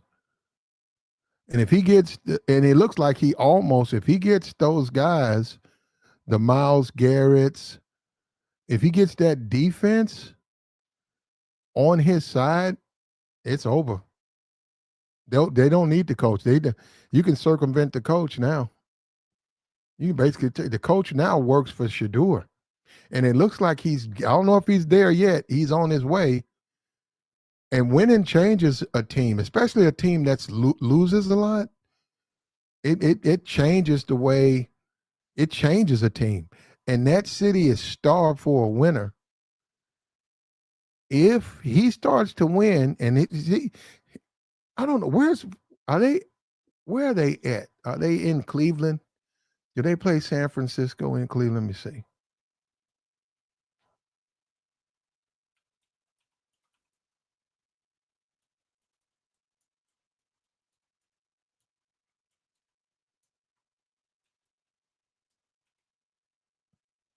Let's see. Where are they playing? Is it at San Francisco?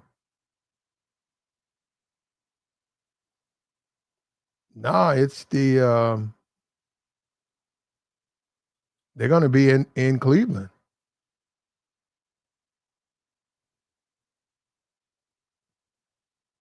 Yeah, they're going to be in Cleveland, and he'll have to go out and he'll prove himself. I predict he'll have a wonderful game. They'll beat the 49ers. 49ers got problems with the quarterback, Brock Purdy and Matt Jones. Purdy was terrible Monday night. McCaffrey won that game. Purdy played like trash. He threw three picks,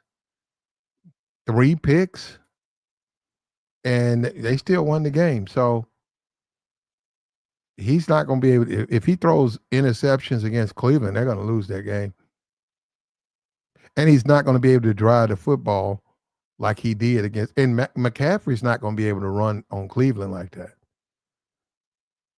This is setting up where Shedeur Sanders is going to win this game. He's going to have a wonderful game, and it's going to tamp down on the narrative that the Negro has to come from these humble beginnings. A lot of people say, we've seen people say, I think Byron Donalds, he said the Negro was better off under Jim Crow.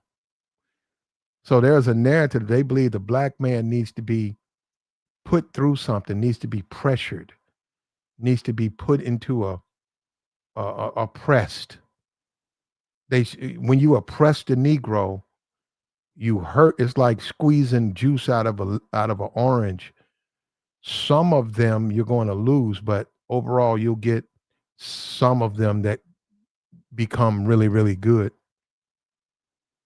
You'll get some of them who are good, and the strange thing about that is the Negro is not better off under oppression. The Shedeur Sanders and the black community is sort of catching on to it. They can come from the lap of luxury and still get out and perform and function and have no, and fit right in. And that's what Shador is doing. And look, hats off to Dion, like I said. And Dion ain't really a spokesman. You can see him when he does his press conference, speaking ain't his thing. But when you take a look at Shador, you can tell that he doesn't, he's basically, and that's very, he hasn't told him anything. He just lets him talk. He says, son, the way you explain it is the best way to explain it. You can do it.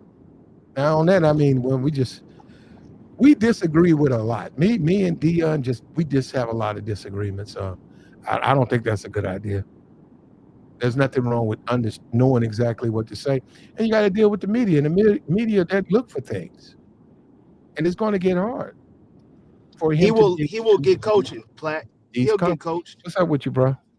I was just saying he's gonna get coaching. I know I remember Michael Jordan distinctly getting, polishing classes, because when you look at Jordan when he first came into the league, he didn't speak particularly well. But as the years went on, he became a polished speaker, doing interviews and public announcements. And I honestly think that Shador will get that way. Um, I don't know about that, but you don't think so? nah. I mean, that speaking, and that's one thing you can say to Jalen Hurts. And a lot of athletes will do this. Jalen Hurts, that ain't his really thing. He has to do the press conference, but Right. public speaking ain't his thing. And then if you press him on it, he'll say, "Well, I'm here to play basketball. I didn't really get hired to be a public speaker. I'm here to play basketball. It's I'm all here to play. part of the I'm here job. to play football. My fault. My football." It's all part of the job. And when you take on that quarterback position, you are the spokesman, the de facto spokesman for the team, besides the head coach, of course. So I think he'll get better. I look at people like Lamar Jackson and Jalen Hurts, and I agree with you. They don't speak the best, but they kind of know their lane. I'm Hmm. hoping though, I hope that they will get better, because it's always good to see a brother up there, leading the team, hopefully to another Super Bowl victory, maybe for Jalen or Lamar, and being able to, express themselves in a way that people be like, hey, oh, that Negro, he's articulate. Didn't Joe Biden say that about Obama? Hmm. They love that, so, but it's Platt, I don't think we'll ever have a situation where we'll all agree the way that Shador is carrying themselves. Because based on the conversation we had the other day with Do Business, it's a lot of black people just man. I mean, if he's not if he's not yes a boss, in a way, or with he's not very expressive. They don't want to see him wearing those gold chains. They don't want him, shaking his neck. They just want him to be buttoned up, a Well, that's corporate guy. that's not. But Dion's not like that now. I think yeah, he's gonna always play with jewelry on, and They don't want it. They think that Jason. I listened to one of his harshest critics, Jason Whitlock, and I try to listen to Whitlock to understand the opposing view, and he's saying, well, Dion has set his son up for failure because Shador won't be able to sustain. Shador won't be able to sustain uh, the hype. And he's saying basically Dion, when he came to Colorado, he wasn't able to sustain the hype based on this down year. I think it's incredibly well, unfair. But that is the criticism that a No, lot of people well, have. well, oh, if it's unfair, it's not criticism. It's just hating because if it's unfair. Well, this is what you But got to wait a minute. deal. You got to deal with No, it. wait a minute. Well, hold on. Look, Uh huh. listen. Um, I been wagering for years. Yeah. I keep up with this stuff off to the side, not basketball, but the NFL and college. We got the college playoffs finna come on. Notre Dame. I'm gonna make me Yeah. some money. I'm gonna make me some Yeah. money with my boys, with the Fighting Irish, right? So, and Yeah. I can put a game could be on right now. I could be online. So it's saying it's not interfering with anything I do. But what I'm saying, because the game they're gonna tip off no matter what. It's not based on me. But D Dion and his son and the impact that they're going to have in Black America is, man, I don't, it's going to be somewhere similar to Ali, Muhammad Ali. And Shedeur Sanders is a young Ali. And I'm telling you, they're going to beat the 49ers. Look, this stuff, I keep up with it. Him and the way he plays, you got to remember, they've been trying to take it out of him with the so-called coaching. But when he breaks away from that, and I think he's gonna break away from that, he's gonna start just doing stuff. He's gonna start just play the game. Son, just play the game. You don't have to worry about somebody telling you do this, do that. You go out and you play the game. I know you can play. Throw it to the open man. You know who another guy who is in the Hall of Fame who played like that? Dan Marino. And Oh well, yeah. there's question if he can even read. You know, we make these broad assumptions with these guys that they can read and write. Some of them guys can't even read. And Dan Marino never memorized the playbook. You know why? He never had nobody who's going to make him do it. Well, his So first did. coach was Don Shula. Don Shula What? didn't play that. He didn't play what? I don't think did he play for Dan Marino? Did Dan Marino play for Shula? Yeah, Dan Marino. The only Super Bowl that he made it to was under Don Shula in '83 or Well, '84. he didn't read the '84. playbook. He came out, he told people he didn't even read the playbook. And he said, they said, what did you do? He said, I threw to the open man. He said, after a while, it's got tired of all of that. He said, I knew the plays, but I didn't really have to care that much. I just threw to the open man. I go back, look at it, and throw. And I said, damn. Because a lot of times they won't let you get on there if you don't know a playbook. Not at all. Unless you had the complexion for the protection. Damn, I didn't know that. I didn't know Marino said that. Mm-hmm. Wow. And when you think about bad coaching, how it ruins a player, that's genius of Dion to protect him like that, to keep him away from. He said, I'm his coach. He'll do what I tell him to do. Then he tells his son, just be you. You don't need, look, son, get on that football field and do what I know you can do. And that's the way because some of those, you're right, because some of those towel head coaches probably wanted to convert Dion. I think I'm going to move him out to the X. He's got the perfect size for a wideout, slot receiver. That's what they love to do. Didn't they do that to Cordell Stewart? No, he didn't. Cordell didn't play, but they do that. Traditionally, they have done that to quarterbacks. I think Jerry Rice was a quarterback in like college or something Mississippi like Valley State. I don't know, but I think do know Cordell Stewart. They did it to Brad Smith, who played for the Jets. They tried to do it they wanted to do it to Warren Moon, and Warren Moon said, forget it, man, I'm going to Canada. I'm playing quarterback. Yep. Warren Moon had to sacrifice 5 years in Canada. Just think about it. Do you want to go 5 years in Canada? You got to go live over there and play three down football. That's and crazy. He won a bunch of Grey Cups, and then he came to Houston. But it took that. Never said, and this is what people don't understand. This is what these dudes in this channel who keep coming up here hating. Black people have to go through these journeys. They shouldn't have to go through this. You're talking about Warren Moon. What was that, the 70s or 80s? What, 80, 83, 84? A black man having to go to a different country because he can't be treated fair in America? After leading Washington to a Rose Bowl victory, he can't play quarterback. He's not smart enough. You know, the trope that they try to throw on Shedeur.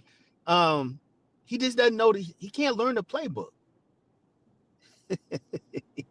You know, that's another, you know what they're going with when they say something like that, and that's the narrative that a lot of them try to say. Well, guys, he just doesn't know the playbook. He's slow. Like Yeah. he, you know, Well, you know, he's riding the short supposed to be bus. out. Yeah, he could be.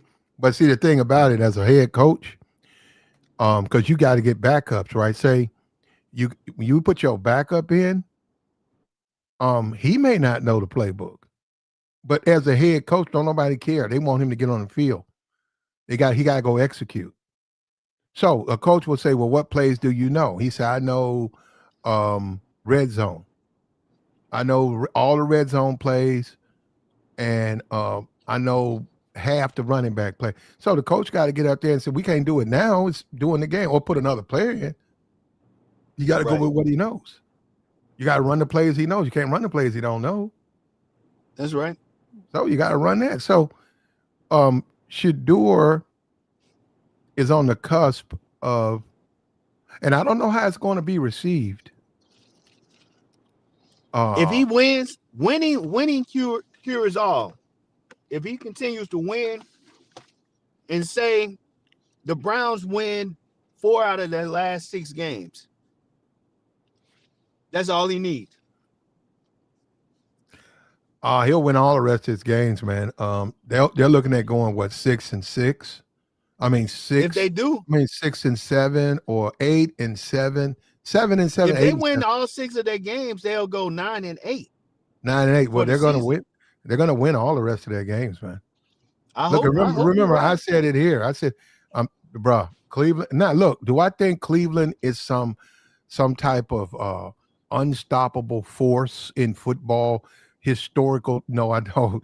I think that I think that they could beat the teams. They had nobody in front of them. And the way the 49ers, what you got to remember, 49ers, what's going on now is Purdy threw them 3 picks. Now they won because of Metcalf, and they won because of the defense. But Purdy threw 3 picks.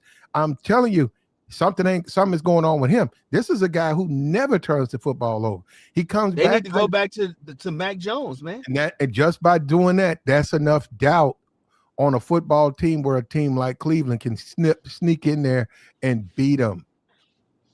Because what is Shanahan going to go back to Mac Jones? What is he going to do? Is he going to do it against Cleveland? You know what I'm saying? Is he going to do it during the game time? What is he going to do?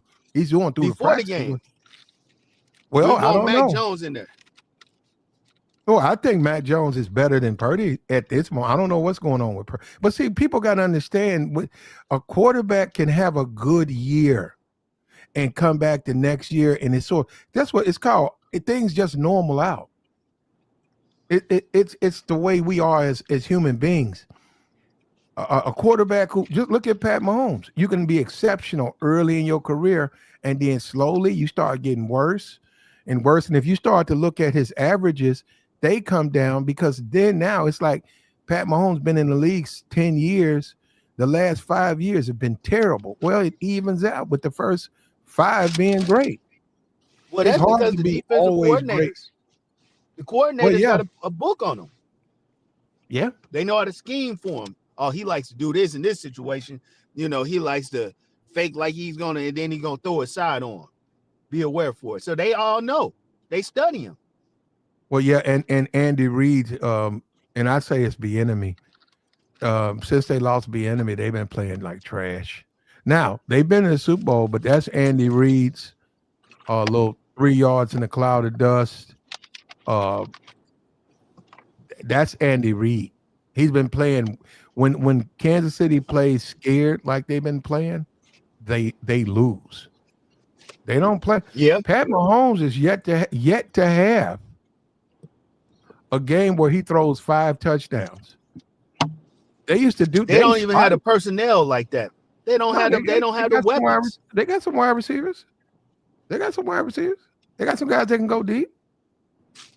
Yeah, but it's a different with that cheetah.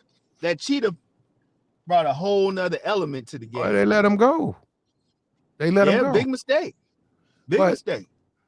what I'm okay. But the thing about that is even a bad team, even throughout in the NFL and sometimes in college, even a bad team. When you say college, your homecoming week, when they pull a doormat onto the field, someone that they know they're going to beat, yeah, they'll highlight the quarterback. They'll highlight the running back. Running back have 200 yards against them. Quarterback will have Right. 5 touchdowns. Pat Mahomes, because I've been waiting on. I said he's yet to have a 4 touchdown game. He's yet to have it. He never has games like that.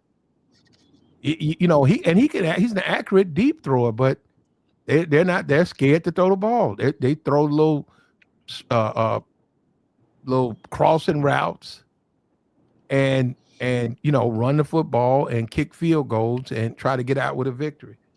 But see, in the Yeah. long run, you can't win a championship. You'll get you to the playoffs, but you can't win a championship playing like that. I don't think Kansas City makes it out of the AFC division this year. I think Denver beats Kansas City in a playoff game. Mm. Yeah, Denver Sean and Payton New. is. Yeah, I do don't it. like Sean Payton, but he's a good coach, man. Um, they're playing good, man. They're playing well. They're playing good. Um. Also, I wanted to go back to Shedeur. I think we need to give the a great assist to that general manager, man. He's also educated. You know that coach Stefanski. I Oh, think he went to Penn, but the mm-hmm, general manager, the brother Barry, mm-hmm, he's Ivy League educated also, and he out witted that coach because you know that coach when he benched Flacco, he was gonna keep Flacco as the second string quarterback, and he was gonna keep Shedeur at third. The brother mm-hmm. knew, Barry knew. He was like, "Nah, partner, we're gonna give Flacco. Joe, you still want to play? We're gonna trade you somewhere where you can make a difference. You you think Cincinnati is cool with you? Send him right up there to Cincinnati. Forced Stefanski to put Shedeur at second string. The brother wanted him to play all along. He's Andrew Barry's pick. Stefanski didn't really want it, but he has no choice now. Mm-hmm. And Perfect timing. when you look at Jerry Rice, right? Mm-hmm. If you Mm-hmm. look at him at the combine, he doesn't stand out. Nope. His numbers are consistent with the other wide receivers. There's some that are faster than him. His route running was consistent with the but when he got on the football field, it was a difference. He made a big difference the way he played the game. In fact, they've said that they've timed him. He's faster on the football field. When he's catching a pass, he got speed that he doesn't even know he has. He'll go get the football, but if you put him in a 40, he can't run that fast. Yeah, he Because was he like a 4.5, yeah, 4.6, 40 guy. yeah, yeah. But when he got on the football field, he was beating guys. He was outrunning defenders who ran faster 40s and catching the football over them. And that's how he plays. And that's the way Shedeur Sanders is. You can't judge him like that. You got to look at him on the field. When he gets on the field, he he just plays in a way where he just doesn't lose. I watched him do that in Colorado. You got to understand. Dion came there. He brought his son. I didn't keep up with them at Jackson. I'm looking at Right, that. They're playing TCU. I'm all over TCU. I'm right. all over TCU. TCU got beat by Georgia in the championship. They're playing the Colorado Buffaloes, and the new coach is Dion and his kid. I'm all over TCU. I'm like, man, I need to go take a loan out on my house and put it on this TCU game. I didn't do that, but I lost because I did have TCU. And then I saw, Travis Hunter and all. I saw the way they were playing. And then I watched another game And I said, man, look how this team. I said, this dude right here, this quarterback, this guy will throw in the coverage. This guy pushes the ball down the field. I said, this guy's not afraid of throwing the football. I said, look at it. Right. Even even when he's under pressure, he'll lay it up there, and his receivers were getting it. And he won a lot of games. Colorado actually has a better defense than they've ever had.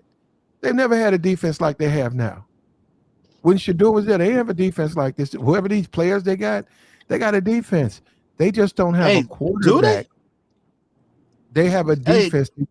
Now they got blown. They giving up 45 points. The quarterback, brother. The quarterback kept turning the ball over. Juju? Yeah, this new guy, this freshman guy, he kept turning the football over. He kept fumbling. He kept 3-and-outing them. They kept getting short fields. Damn. That's how they were getting beat. That's why they wind up giving that much. They got a decent defense. They just don't have the ability to put points on the board. If they could drive, check this out. When you got a good defense, if your offense can get on the field and take 4 minutes off the clock and get a touchdown, guess what? Your defense gets a chance to rest. If you got a bad offense, your defense gets off, you get the ball, 3 and out, that's about a minute. Your defense got to get back out there.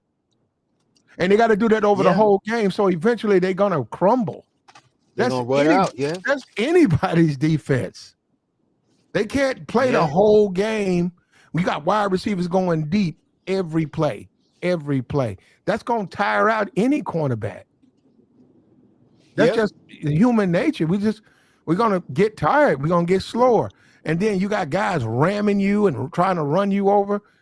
And then your offense is not you. Like, you get pissed off, man. What are we playing this hard defense for? The offense can't take it. They can't take advantage of it. They can't put points on the board. I can't understand why Deion can't get no dogs on that offense and defensive line. Some good offensive tackles. They're in demand. You know what I'm saying? Well, they don't want to go there. I don't understand. You playing for Coach Prime, man. The only way he gonna get you to the league. There you go. You know them people in the league. There you go, Mike. There you go. The only way I would go and play for Deion, the only way, is if I knew that would get me into an NFL camp. Now, and you know it will. No, that's the only way I do it. If I know that he got some connects, and if I go and I play offensive tackle for him, I'm going to get some tryouts. I don't have to get drafted, but they're going to call me up to this team, and I'm going to get a tryout, and then I'll hang around, and maybe I'll wind up on the NFL. I'll bounce around. I'll wind up getting the job in the NFL. Yeah, I go there. But see, most of those tackles, they're with the good schools. They're with the USC. They're with the Tennessee. They're with the Georgia. They with Alabama. Those teams. Yeah, they with those teams because they play on television every week, and and now you got the playoffs, right? So this is like a 4-game audition for anybody for you to get drafted. Playing these playoffs, then you play in the championship game, and then boom. So this would go ahead. No, this is a rare. That's why Deion's not going to have spectacular tackles. Now, this freshman quarterback, I don't know who this guy is, but he's not ready. Juju. Yeah, he's not. And I think, a lot of people don't like when I say this. I think he was winning because of his son. I think he was winning because of Shedeur. Oh, I agree with you. I agree. I keep up with this stuff. I'm telling you, man. And I was telling guys, I said, man, it's not easy to coach in college football. I said, Nick Saban. I said, yeah, they wanted to get rid of him after losing 2 games. I said, man, you know how hard it is to coach in college football. Plus, he had to beat Georgia. Yeah. You want to play Georgia? Go beat Georgia. You got to go beat Georgia. He can't even have a Georgia loss on his record. He got to have no losses. That's the SEC football. Look at Texas A&M, 11-0. I can't believe it. To play Texas. They need to play. If they beat Texas, they're gonna win a championship, bro. You know they're not gonna beat Texas. They're gonna let Arch Manning win. They're gonna let that go. That Arch Manning, he gonna I don't win. know. And, They ain't that and so bad, if bro. Nah, so, what's gonna happen they got is an offense, man. They got an if offense. Arch Manning them beat Texas A&M, that's gonna let them sneak in the back door to the playoffs also. No, they got to go to the championship game. Oh, the No. SEC. There's no path. A&M will be in the championship game. Texas has no path because A&M is 11-0. They win Well, the conference. how many teams have Texas won? You know, they top 25 Texas is teams like 7-4, and 7-3. 3, Yeah, 7-3. A&M's undefeated. So even if they beat them, they couldn't make it in. A&M would still be the representative for that, the east side or whatever, the south side of the SEC. They're the west side of the SEC. They'll be the west side, and then we'll see who the other team is. You know, I mean, Texas, Georgia look like it's going to be Georgia. Georgia is on the east, yeah. Vanderbilt might. I'm talking about for that Nah, that they're college going to be playoff. Vandy. Vandy got too many losses. If Vandy beat I think Tennessee this upcoming week, they can make it. I heard Skip Bayless talking about, you know, he a Vanderbilt alumni. Well, the problem with putting all those SEC teams in the playoffs is it's an admission that that's the best conference. Oh, it is. It is. Well, it is the best conference, but if you put all those SEC teams, you put Ole Miss in there and a 7-2 Vanderbilt. If you put all those teams in there, you might as well just say the SEC is the playoffs. Well, they know it.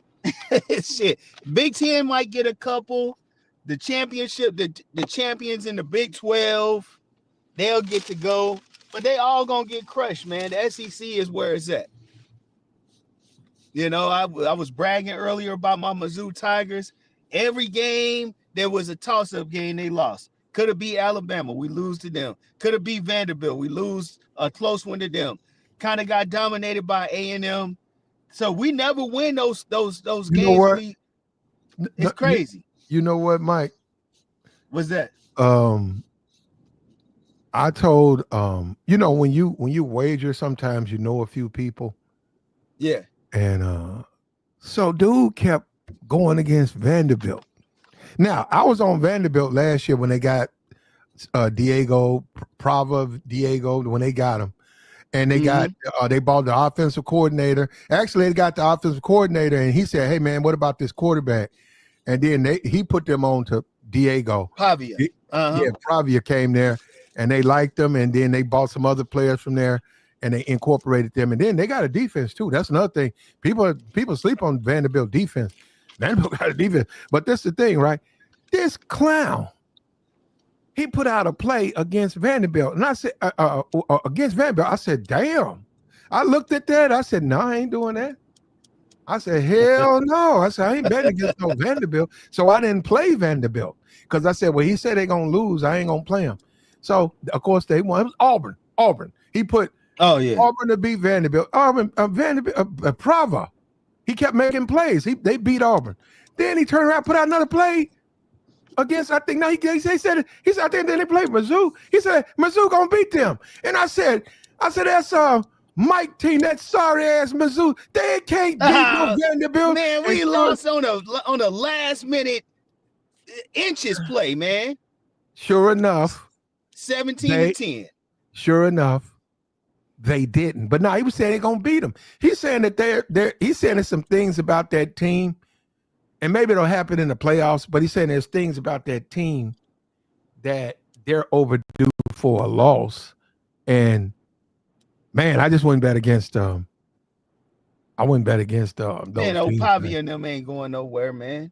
I tell you who's an overrated team is gonna get exposed. That Indiana team. And Indiana about to get shellacked against Ohio State.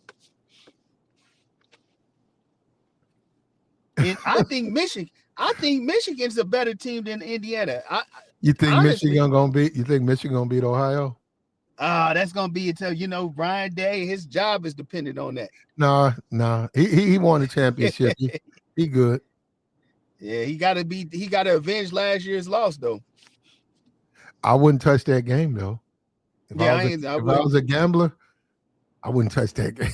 You know who I'm taking in? You know who I'm taking in the points this in the parlay though? I'm gonna take State in the point on the points You talking about in what the you mean? Egg Bowl. Ah, do you know I'm what gonna take about State. is Lane Kiffin staying? I don't know, but see, that's how see all of that plays into it. That's why I'm going to Yeah, take State with the points. I don't trust State. And Ole Miss has not. They have disappointed. Um uh I gotta see the line. That'll be Friday, right? I gotta see the line. But Yeah, I'd take Ole Miss. I oh take yeah, I'm just saying for the spread.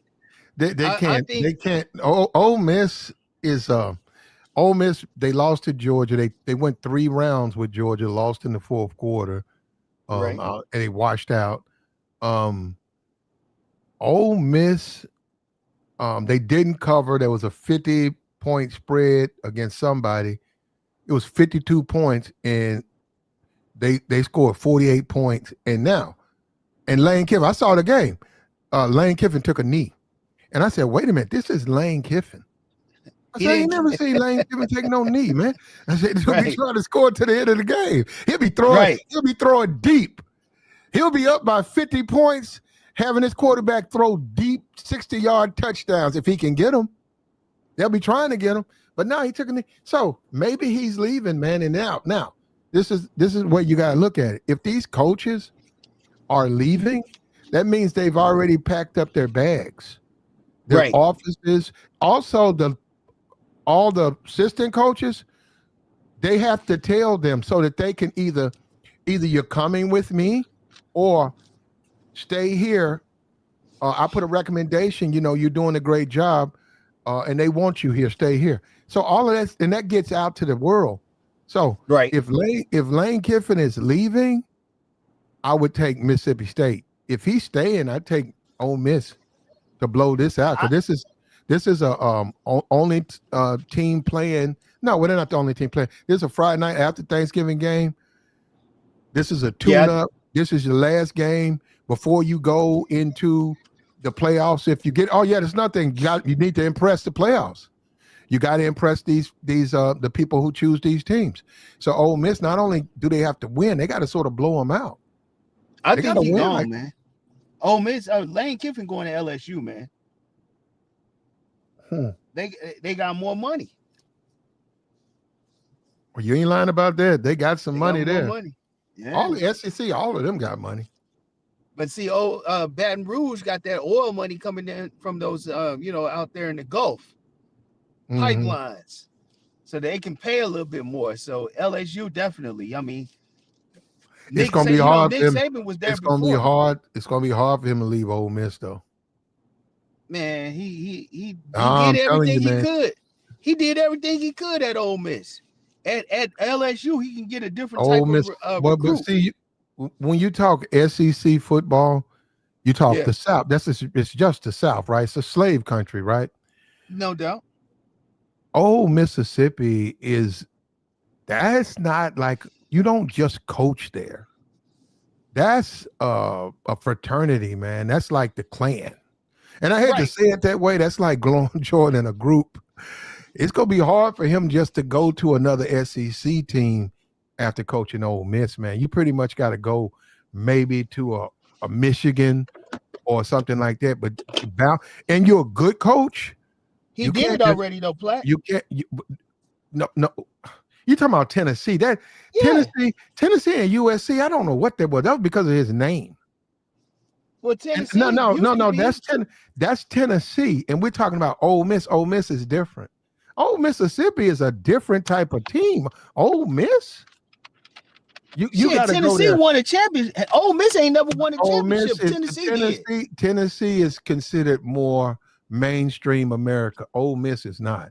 Ole Mississippi is considered stuck in the past, racist.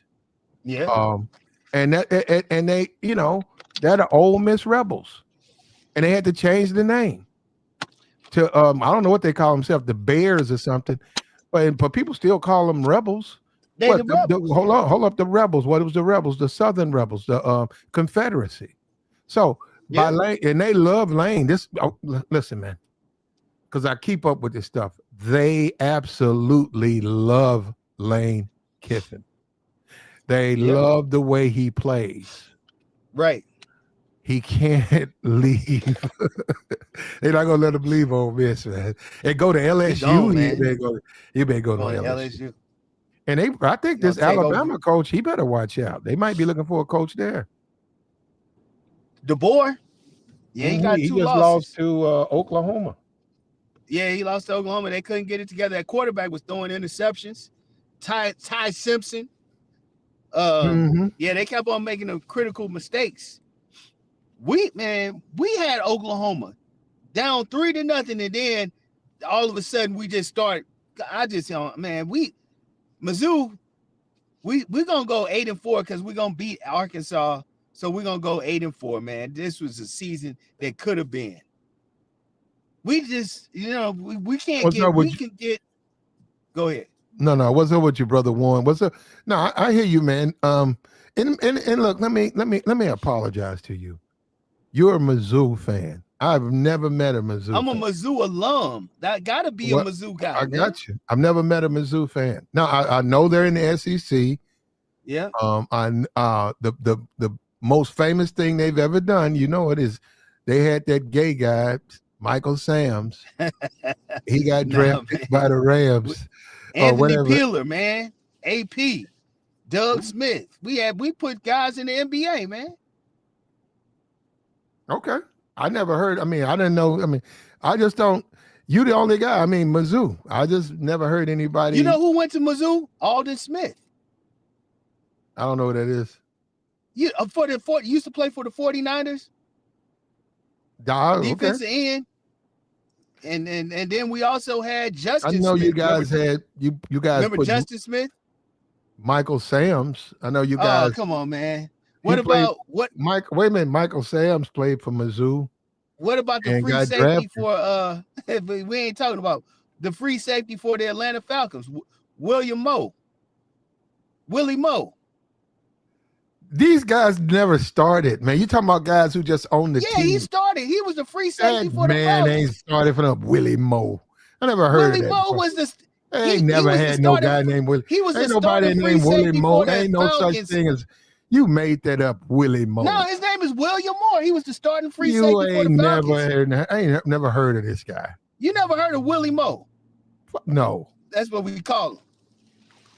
You want me to have the AI tell you who he was? nah. Don't worry about it. She'll You talk saying to he, you. James Feathers played Can for you? the Atlanta Falcons in Yeah, 83 no. to 92. James Feathers. He was a backup defensive end. Just made that name up. I don't know who that is. You know what I'm saying? That's what The he's Atlanta doing. Falcons. He's just When did making up William stuff. Moore play for the Atlanta Falcons? Man, Missouri fan. Missouri fan. You'll go 8-4. You'll go to your bowl game. Okay. Hopefully you'll win your bowl. How about that? I'll probably put a little money on Mizzou depending on who they play in their bowl game. Maybe not, huh? But SEC for me is Alabama, Georgia. Little Vanderbilt done jumped into there now. Alabama, Georgia. Hey, doesn't that guy for BYU, didn't that guy used to coach Vanderbilt? I don't know about that, but you do know when Mizzou got into the SEC, we won the SEC East 2 years in a row, What year? 2013 and 2014. That's when 2013 they and 2014.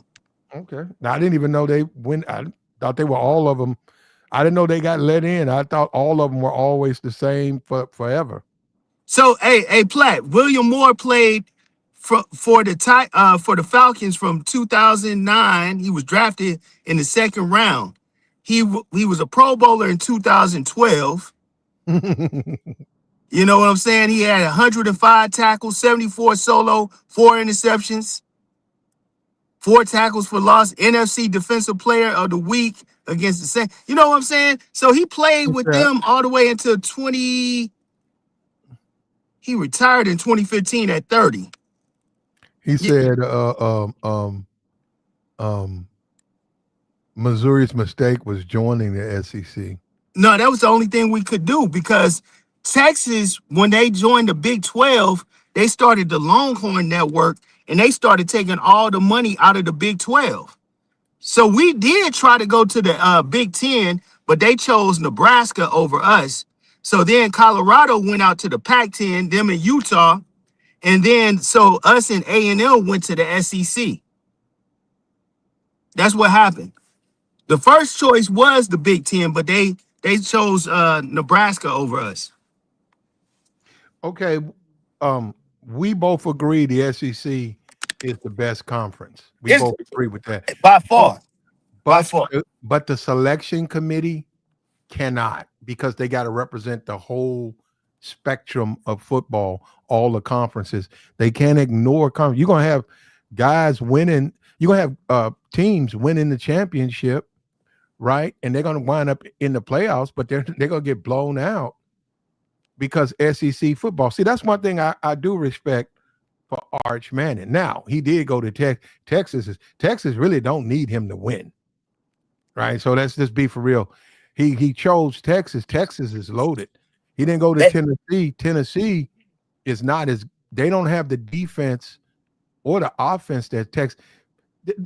Texas has one guy. I mean, they got wide receivers. They got a guy named Wingo. That guy's a freshman. I've yeah, never seen a guy. This guy got world class speed. Um, if he gets behind you, it's over.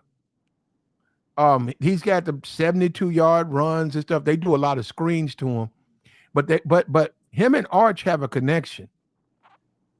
That's like the freshmen. That's not even like the seniors or the juniors. They got good wide receivers, but that's like some dude that's a freshman. yeah. So Texas has a lot. But Eli, because of his name, and this is the sad thing, I guess, about our society. I don't know if we'll change or not. Eli's not going to encounter any of the problems that Shedeur is encountering. Oh no, he's not. None of them. Hey, Platt, the top out of the top 10, the AP top 10, six out of the 10 teams are from the SEC. You got A&M, you got Georgia, you got Ole Miss, you got Oklahoma, you got Alabama, and you got number 10, Texas. Texas got 3 losses. Alabama got 3 losses. but Oklahoma got 3 losses. They in the top 10. Notre Dame. Where's Notre Dame? They're not in there. The number 1 team is Ohio State. Number Where 2 where is Indiana. where is Notre Dame listed? That's it. Indiana lost the game. Oh, Notre Dame lost 2 games. I didn't know Indiana lost.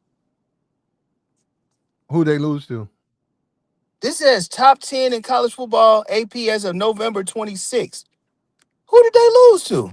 I don't know. They be Oh no, messing no, up. no. I'm sorry. That's wrong. That's wrong. Yeah, they be That's messing up too. that's wrong. But record poll. No. What they're gonna do is they're gonna have the SEC championship game, and they'll either do this right here. They'll go with that whoever wins that, maybe the loser, maybe whoever wins that. Now, when you talk about now, we now you're gonna start having elimination right now with these games. When Georgia plays Georgia Tech, it's a very strong possibility. I don't think they're gonna do it. Georgia Tech might beat Georgia. The selection No, committee, ain't no way. Ain't no way. they might. Shit. It's a Georgia gonna beat the. no, they almost beat them last year. Almost beat them last year. Uh, Georgia got a fumble. They got a fumble in the fourth quarter. If they don't get that fumble, they lose. That quarterback, that quarterback, the same guy, he does all that running. He was killing them Mm-hmm. with that running. He tried to do that. They bought that safety up on a blitz, and he took him out, bro. They must have told him. They said, "Listen, we want you to get right there in that A zone, and if he runs that ball, you blow him up." And that safety is some white dude. He blew him up. Bam! That ball popped out. Georgia hopped on it. They scored. They came back like 21. They scored 20 points. Came back and won the game against Georgia Tech. So I don't trust Georgia Tech, but Georgia Tech should win that game. Georgia Tech just lost to Pitt, man. They should beat Georgia. They just lost to Pitt. What they got to do with Georgia? Pitt is not as good as Georgia, man. That day, Pitt was good. But we're talking about the game they play against Georgia, man. They lost to Miami and they lost to Pitt. That's an interstate game too. There's a rivalry. There's a familiarity that goes with Georgia versus Georgia Tech. Oh, I get it. You a hater. You don't like the dogs, man. I get it. These guys were playing against each other in high school. You don't like them dogs, man. A lot of the guys who couldn't make it for Georgia wind up going to Georgia Tech. Yeah. Right. So, and it's a personal thing. I think that they'll beat them. I think they'll beat Georgia. Georgia's okay. Georgia's a SEC team. Look, Kirby Smart, great coach. He got them boys ready to play. Am I a Georgia fan? I don't really have. I see this is the thing about the SEC. I really don't like any of them. I'm saying I don't dislike them, but I look and see which one is hot. I was a Bama fan when Saban was there, and I don't know what's happened to Bama. They're not the same team. It's the coach. So Platt, Kirby Smart has only lost in his 10 years, his full 9 years at Georgia. He's only lost one time to Tech. And that was actually last year. They lost in 8 overtimes. 44-42. Tech beat them last year? Yeah, 44-42. I got a bad memory. The only blemish is a wild 44-42, 8 overtime loss in 2024, which has been considered one of the biggest upsets in clean, old-fashioned hate history. I guess that's what they call their rivalry. So, yeah, he lost last year. So they got a lot, they got a long memory about that. You best believe them dogs gonna be ready to. Look, they're gonna be ready. Georgia has a good team. Georgia got a good team. Alabama got a good team. A&M, a team who I pay no attention to. They're undefeated. South Carolina. Look, you got some good. South Carolina is not good. I know that. They got good talent. You got some. Yeah, they got sellers. You got good talent in the SEC. Yeah, it's good football. It's a little bit too much for me. I don't really care for that. I don't care for the cutthroat, bust your ass every down. That's SEC football. I can look at the Big 12. I can look at the Big 10. I can look at those others. I can look at USC. It's a different type of football, a little bit wide open. You look at Oregon. Oregon, they pass the ball. They throw the ball down the field. They're more of an offensively talented team. It ain't about knocking the other guy out, So I can watch those teams. SEC, Texas, Arch. Texas, he needs to come back next year. He needs another year. But hats off to Archie. Hats off to Archie, man. You want to talk about how to develop a quarterback? This man, not only did this man put 2 of his sons in the NFL, he's about to put his fucking grandson. And that was Archie, man, and who came out before the beginning at the 5th and said, Archie will be back next year. And Arch said, I don't know what he's talking about. Now that's Archie. That's Arch. The grandson said, I don't know what he's talking about. He knew he wasn't ready. So he came out publicly and said it. The newspapers picked it up. He said, I don't know what grandpa's talking about. Grandpa knows you need another year. If he everybody's seen that after watching the Georgia versus Texas game the first week of the season. Oh, he ain't ready. He needs another year. Hey, Platt, you know what? Actually, he did. Actually, if you want to be, he played Ohio State. That's what I know. I said Ohio State, first game of the season. He said Georgia. No, but everybody knew after that game. Well, okay. Arch Manning played mediocre against Ohio State, But who doesn't play mediocre against Ohio State? And also, they only lost by 3 points. Was it 10-3? 10 But to he 13? was supposed to 10 be the to- Heisman hopeful. I'm done. He's Well, trash. that's what they did. I'm saying he actually, you want to be honest, he actually didn't play bad against them. He missed a lot of passes. They should have beat Ohio State. He missed a lot of passes. Them guys were, oh, man, see, this is what I'm saying. If you watch the stuff, man, Texas got a team, man. Man, if I watch Texas play, man, all them dudes be wide. Them wide receivers so fat. All them dudes like 6 feet. Them dudes super fast. Them dudes can play in the NFL right now. They got a freshman. This dude's out of high school. This dude is. If this dude went to Pittsburgh, he'd be the best wide receiver on that team. That dude's a damn freshman. So wait a minute, man. You said Arch Manning had a good game, a decent game against. Yeah, he had a decent game against them. When you look at them, look at that the fucking Ohio State undefeated. Nobody has a good game against them. He had one interception, one touchdown, pass for under 200 yards, 17 for 30 on ten rushing Against attempts. Ohio State, I wouldn't pay that no attention. When you start talking about him fucking up, generally, he does need another year. I agree with you on that. You said Texas A&M. Okay, let him beat them. Okay, if they beat Texas A&M, I want him to have 4 touchdowns. I want him to beat them. All right. Don't tell me about the running back. Don't tell me about Texas defense. That's what I'm saying. We're ignoring that. Man, Texas is not an easy team to beat. The way he built that team up, that team is built. If it wasn't for bad officiating, they would have went to the championship. They made a lot of mistakes, man. Texas, I watched Texas. I've made money with Texas. I've lost money with Texas. I'm telling you, man, that team is A&M. A&M need to be more focused on beating Texas than winning a championship. Because if they can't beat Texas now, they'll still go, but they'll go with a loss. They'll go into the championship game with a loss. They probably won't even get invited to the playoffs, depending on how much they lose by.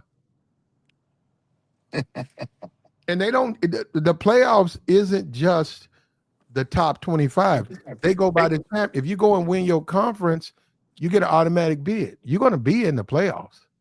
That's true. That's true. So that means all of those SEC teams, are not necessarily going to be in the playoffs.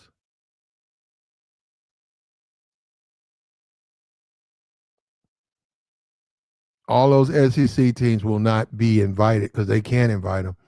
They might invite 2, possibly 3. And Notre Dame's going. Notre Dame, they're a winning team, and they've been blowing people off the map. They're going to invite Notre Dame. If you notice this last week, a lot of these teams are making statements. They're having statement wins. They're not just winning the games. They're trying to take the top off. They're destroying these teams. So they want that selection committee to take a second look at them, because that's what they want to put, the best teams, but not just SEC teams. They represent the nation. SEC don't represent the nation. They got to put up. I mean, I don't know USC. I don't know their. They're gonna have to look out there and find something out with maybe Oregon. They're gonna have to bring somebody in so that the West Coast is sort of represented. There's somebody out there winning. And they did a good job last year. We'll see what they do this year.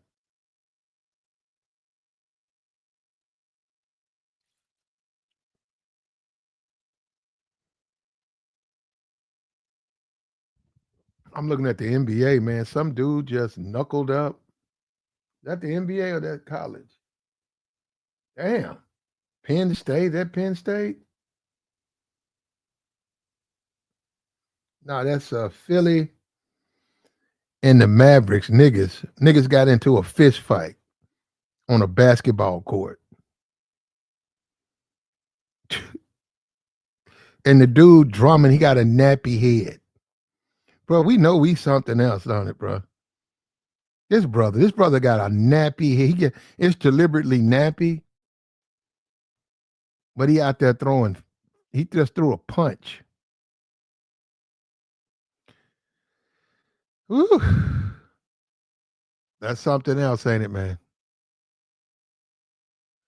Like the stream, no Espanol, no Spanish. That's no English, right? Yeah, no Spanish, Angel. We don't speak a Spanish.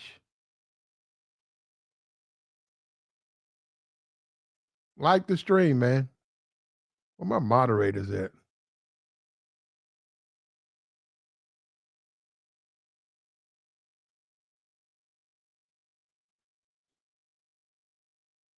Where my mods at?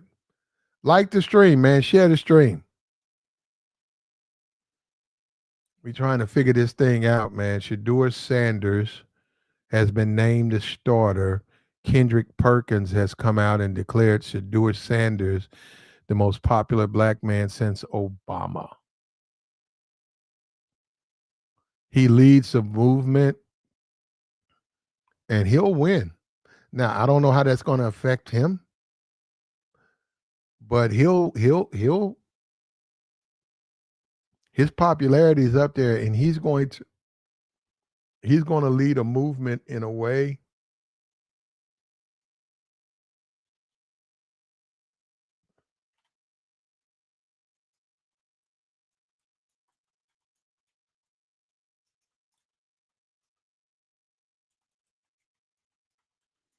Join the stream, man. Let me drop this down. Join the stream. We got the join link posted, man. We'll take your thoughts. We talking a little football. Talking about Shedeur, his impact on the black community. A lot of people are looking at it, saying it's a rich, black, powerful family. This is a NFL Hall of Famer who did it his way. He wants his son to go against the grain. Now, that's where the NFL traditionally is going to have a problem because they like the submitted Negro. They like the Negro who's on his knees. They like the Negro who's bent and in service. And then when you look at The Blind Side, right? 2009, Sandra Bullock won an Oscar. She portrayed a white woman who took a black teen and added him to her family. And that man went on to become an offensive lineman for Ole Miss. And then he went on to go to the pros for the Baltimore Ravens. He since sued them. He sued the family who wrote that story about him. He's come public and said he received nothing, no type of compensation, even though the movie was about him. It was about the mom. He also disagreed with aspects of the movie, saying that it was not portrayed correctly. When you talk about the blind side portrayed a story about the Negro, the slow Negro who has to get away from the black community. It portrayed a black man who has to get away from black people to succeed. And black people are not seen as families. Even the mom, there's a scene where she goes to talk to the mom to let her know that her son is living with her. There was no paperwork. There was no child custody. There was nothing other than her in a stern way talking down to. And I was like, how you talk? And I'm looking at them. We go look at them. I said, how you going to tell somebody's mother you have their kid? Daddy, you can't just do it. And I said, no type of rehabilitation, no type of support for the mom. You know, they're in an impoverished area in America, and you go down there and you tell the mom that you're going to be raising the son, and then you portray it like she doesn't care. It's still a kid. And I said, and we all agreed because she won an Oscar and it won Best Picture. That's how they see the Negro. The Negro is never connected to a family. The Negro is independent. The Negro is a independent source And in many cases, the Negro, you'll see the Negro, he will be,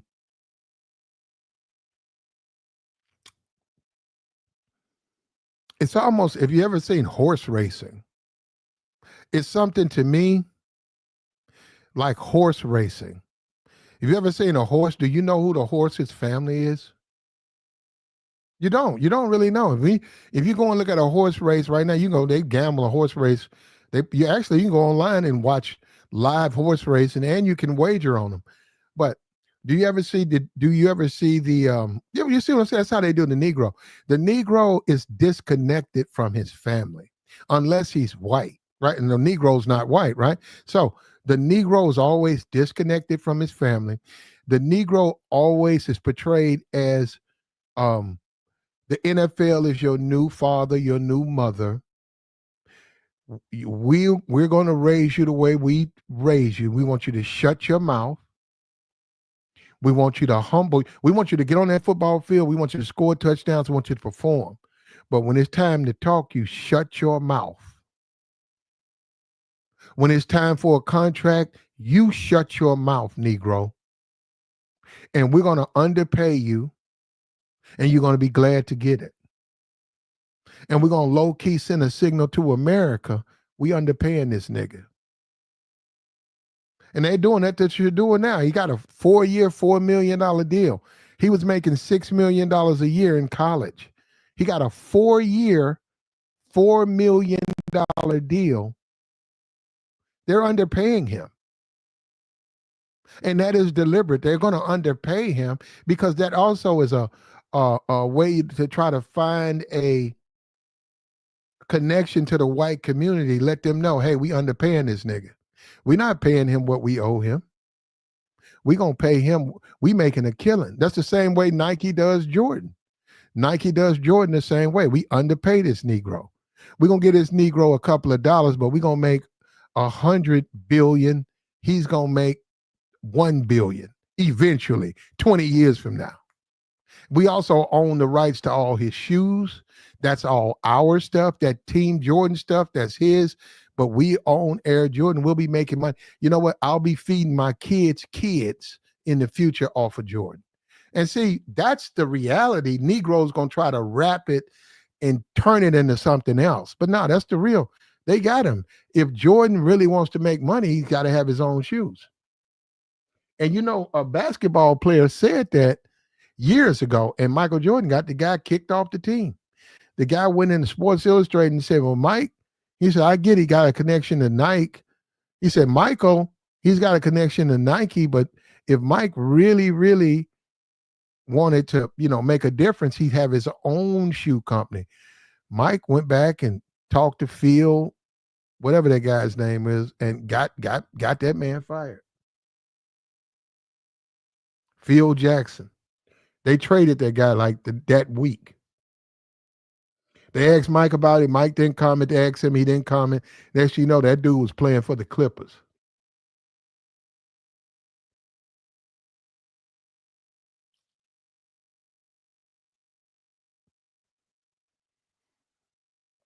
He said Michael owns prisons. Well, you right about that.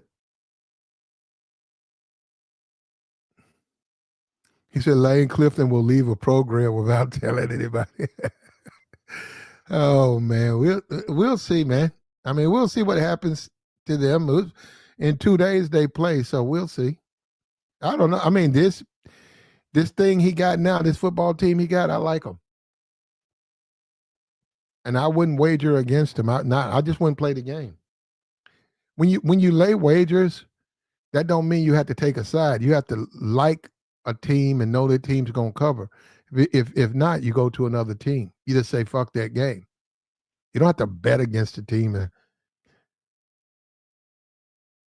A&M is bad. Didn't Arch Manning just set like 500 yards passing or something? Didn't he set some record against A&M's terrible? And I don't know. You need to go look and see if that coach about to get fired, that means he don't have time to coach. He's got to put in resumes, and he's busy worrying about his own ass. So the team, he'll just show up, but they won't be prepared.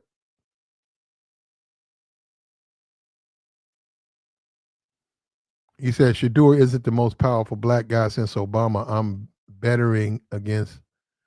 betting. He said, I'm bettering against the Browns. We found out how bad the Raiders are. You're bettering. I hope you win your bettering, bro. Whatever that is. And the black community is connected to Shedeur because they feel a connection.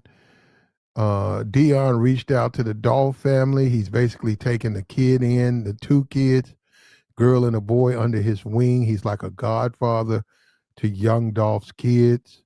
He came through Jackson. He went to Colorado. They liked Shedeur. Shedeur, to a certain degree, was dogged out by the NFL, passed over. Then he goes and gets drafted, and he gets put on the bench. And he played the game. He didn't do anything. He's never said he hadn't went live or he hadn't went on no live. He hadn't thrown his team under the bus. He supported his teammates the whole game. Now he's getting the opportunity to play, and people don't like the fact that he's ready to take that opportunity. He's ready to take this opportunity by the horns. He's ready to take this team all the way to the end. That's what he wants to do. That's what he wants to do. And it's overdue, long overdue. And it's time that America sees that all this whole thing about this oppression, black people have to be oppressed, and then the greatness will come out of some of them. In the meantime, the ones we just lose. It's worth getting those few. Well, Shedeur's never been oppressed. Never been oppressed. And look at him. And if he could break away from his coaches, he's got to break away and start street balling out there. Because that's really what he is. He's a sandlot. He's a park. He's that guy at the, you know how you go to the park and then you, every now and then, I mean, once in a while, you'll see a guy throwing bombs. You'll be like, damn, this guy can throw and it'll be touchdowns. He's throwing these rainbow deep balls that's hitting guys right there in the hands, and they're scoring touchdowns. And you'll be like, who's this guy? And it turns out, for whatever reasons, he got kicked out of high school or he washed out of college and he was a quarterback. And I've done that. I've been in the park and see all these rainbow deep throws. I was like, damn, that dude putting that ball up there, and the people running behind it get up under right there, boom, touchdown, boom. Yeah, and then you navigate around the park and you see him. You say, hey man, you could throw the football. Did you play? Oh yeah, man. I used to play for this school, this high school. So what college you go to? Well, I went to this college, man, and and it just washed out, man. Things didn't work out that way. I worked, he's got his kid there out in the park. And he said, I just go out there, man. I go out and just warm up a little bit. You be like, damn, this dude can throw. Like, man, you could throw a football. And that's the type of guy Shedeur Sanders is. That's the type of guy Shedeur Sanders is.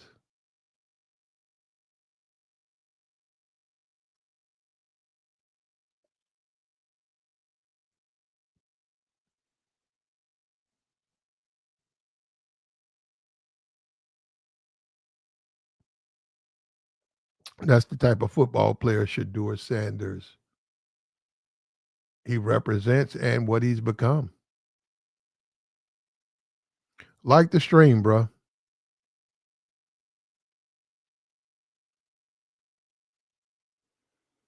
Isn't that something? He said revolutionary. Look, let Shedeur Sanders be Shedeur Sanders. I wish America just leave him alone. If you think he's gonna fail, let him fail. If black people, which they've already done, hitch their wagon to him, let them. And it's not you. This is more of a thing of identification. They can identify with Dion. They can identify with him, single father raising his kids, co-parenting, going through ups and downs with his ex, and still trying to maintain his life and make sure those kids are okay. And that's what he's done. and one of them didn't pan out. Two of them didn't pan out. Dion Jr., he didn't pan out, and Shiloh didn't pan out. Shedeur, he said this was the kid I was around the most. So Shedeur has always been with him. That's like, the other kids were more raised by their moms, but Shedeur has always been around him a lot. And he's been very influential on his kid. And his kid, is a rapper. His kid is 100% stereotypical, black American. He loves hip hop. He loves rap. Dolph, he likes Young Boy. He likes all of those guys. He's young. He patterns it. Say, he got money. He dresses like them. He wants to be like them. And I think that that's rubbed a lot of people the wrong way. They don't like that. When it's a Negro, the Negro has to be quiet. Just like Ray Lewis. Ray Lewis is a wonderful example. Ray Lewis said that, look at Ray Lewis on a football field. Who's going to run past Ray Lewis? Look at it, a massive linebacker, right? But off the field, a church man. God this, God that, the Lord. That's how they like the Negro. They like a Negro like that. And it's when you think about it, right? It's almost like a pit bull. That pit bull can stand next to its owner and it's quiet. That's a pit, a wide mouth pit. He don't do nothing. He stand up next to his owner, quiet, calm. You go up, talk to the owner. The pit just sitting there. But if that pit gets into a fight, that same pit, you can see him just destroying another. And that's how they want the Negro to be. And it's always been like that. That ain't nothing new, man. It's always been like that. That ain't nothing new. That's how they've engineered the Negro.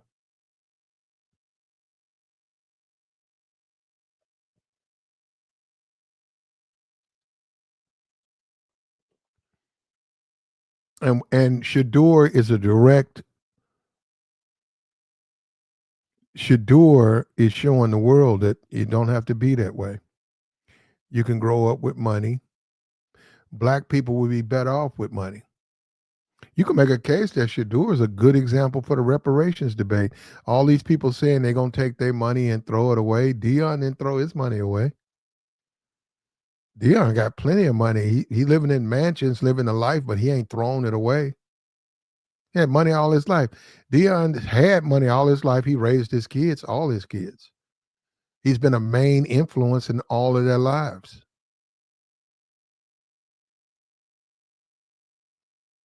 And that's what a lot of people don't like because of what he represents.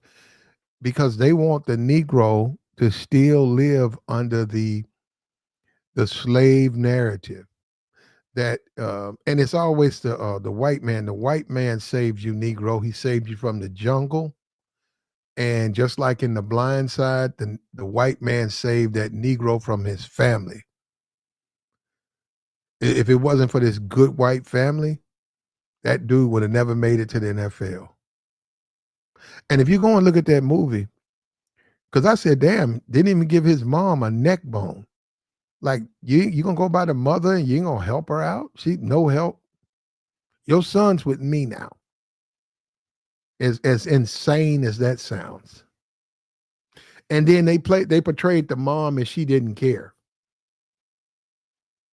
Isn't that that the mom didn't care. And that movie won Best Picture 2010, 15 years ago at the Oscar. That movie won Best Picture, The Blind Side. And it didn't take that movie. They've always looked at the Negro like that. The Negro becomes property.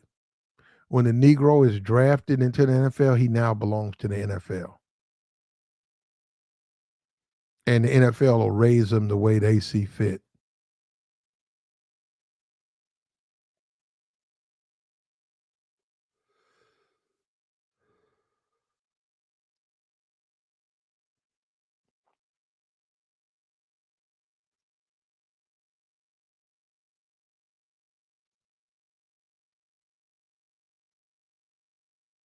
Like the stream, bro.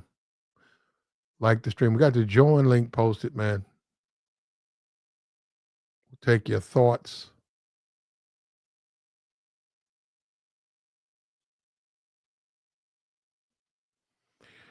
We going into it. It's a Wednesday, one day before Thanksgiving, if that matters to you. Um, Gotta get it, man. You should be cooking today. If you are, you should be already preparing your meal, man. Preparing that turkey, man. Getting it together today so that tomorrow, if you have people over, family, or you go somewhere, you got it all done. You took care of it.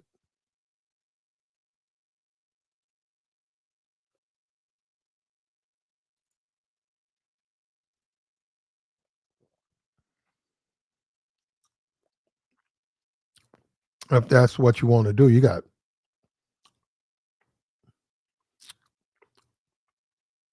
He said, "A victim. Look, brother. Hit the link. Help me out. You said that's what's holding us back. Help me out.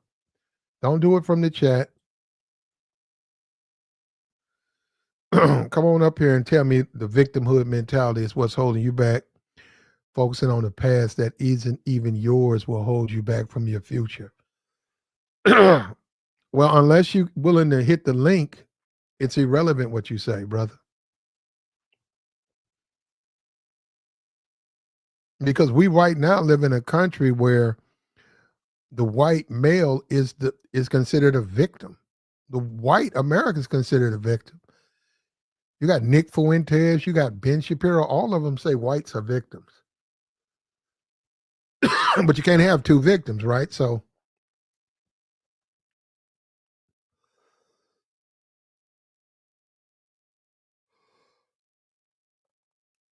I think Shedeur, a powerful black family, changing the cultural stereotypes of how blacks are perceived, changing that, and that's what he's doing. This hobbled, broken Negro who can't move around, barely can move, barely can read, barely can write.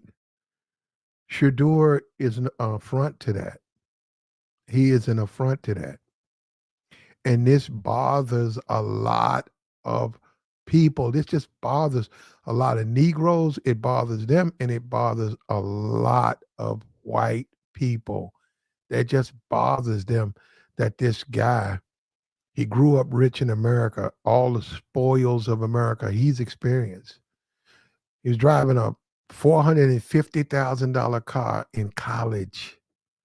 This black man, 450, a Rolls. And then look at what he chose. He didn't go get some car with rims and spinner rims. He got him a Rolls Royce. He kept it base.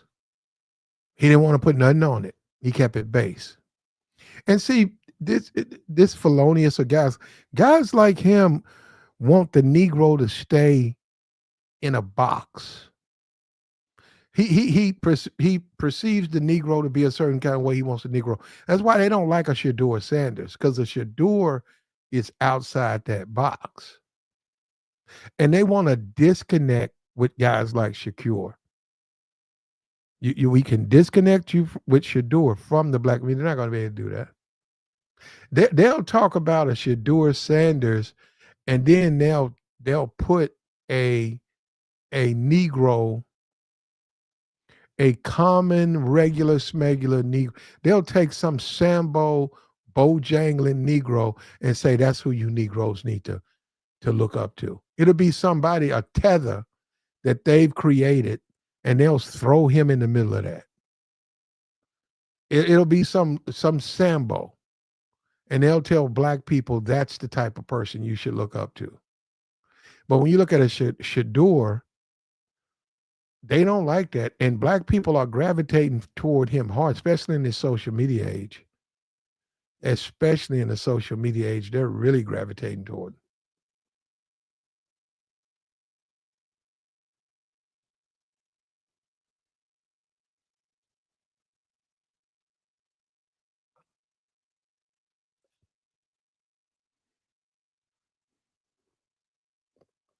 They're really gravitating toward him because they see the greatness. And the sad thing about this whole story, they're going to win all the rest of their games, is whites or racist whites are going to feel offended by that because see, he's a Negro, he's supposed to lose. You guys don't know how, and we do that over here. We talk about slavery and race, and we say we like to talk about what slavery did to black people. We rarely talk about what it did to white people. And when you think about what it did to whites, it gives them this impression that Negroes cannot do certain things and that Negroes are forced to be, they got to go take care, they got to go take the Negro away from his mother, raise him, and then he can play for Ole Miss and go to the pros. Why would you got to take him from his mom? You really think that's why the story said it? What do you take him from his mom? You think that's a good thing? What about his mom? And that's the blind side. And they won an Oscar for that because it plays into how they really see the Negro. America really sees the Negro a certain kind of way. They don't look at the Negro as he had a good father. He grew up, he was well taught, he was raised the right way. He's a Christian man. That's his faith, or he's a Muslim man. That's his faith. His family are good, hardworking people. They don't look at that when it comes to Negroes. They don't look at Negroes like that. They look at Negroes as we got to retrain these Negroes. We got to teach these Negroes how to act. We got to teach these Negroes how to be human beings. And they make a lot of money off of that too, man. Yeah, they make a lot of that. They get a lot of their money doing that stuff. What did that dude Tyreek Hill when he got in trouble? What did he do? He didn't call for his father. He didn't call for his wife. He called for Drew. I think Rosenthal or whatever, the agent, he said Drew. He said, call Drew. Call Drew. He didn't ask for a family member. And they got him. They got Tyreek Hill. Some of us are going to fall prey to that. Tyreek Hill is, yeah, they got, anytime you get in trouble, you call for your agent, the system's got you. You're brainwashed. The system has got you. You are brainwashed. Anytime you get in trouble and you call for your agent, you're brainwashed.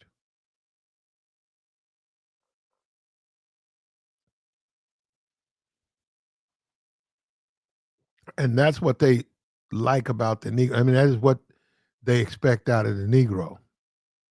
You get in trouble, you call a white man. You do something good, you better credit a white man.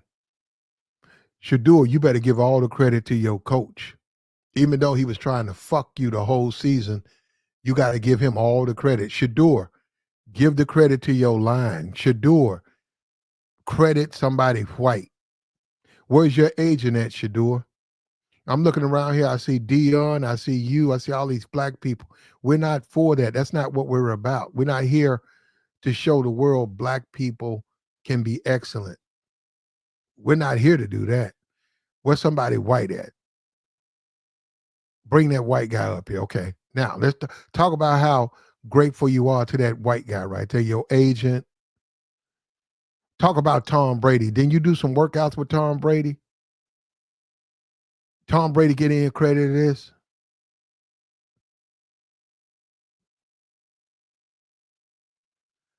You see the game, man, and we fall for it over, and we are yet to get out of it. Share the stream, man. We fall for this game over and over and over and over. We're yet to get out of it, man. We don't understand it. We don't want to understand it. We don't want to know. We don't know. We don't want to know. And now we have them. Shedeur Sanders. We waited a long time. He's going to beat the 49. So you guys think I'm just Listen to me, man. He's going to beat the 49ers. With that defense at home, with that crowd, and he's going to have to break away from these coaches. When he breaks away from these coaches who try to ruin his delivery and change his style, and he's going to do it. He's going to break away. If he hadn't been told to do that already,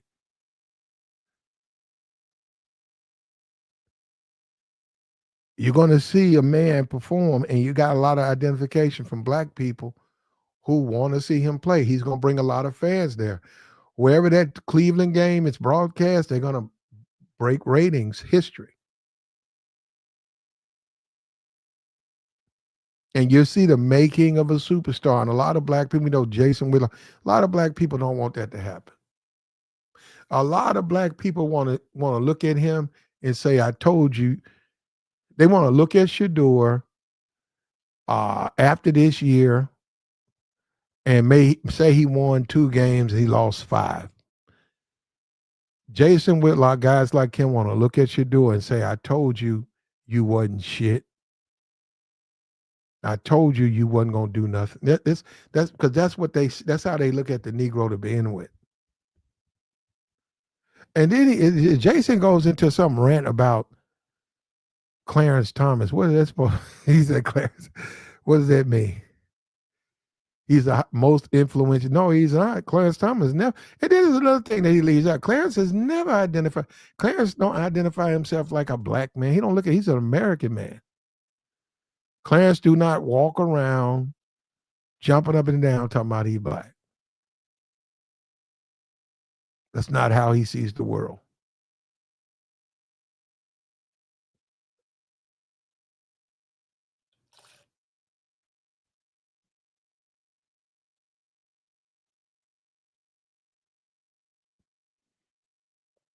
Shedeur is a young kid. He's a young guy. He's learning. He's got a swagger that pisses a lot of people off. We're going to keep pushing him. We hope he keeps doing it.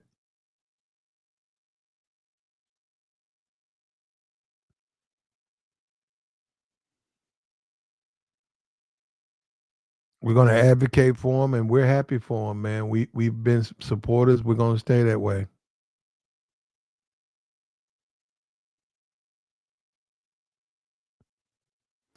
He said, I thought they was doing him dirty with the red zone. Okay.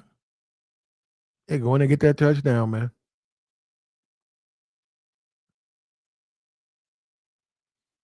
Do what you got to do.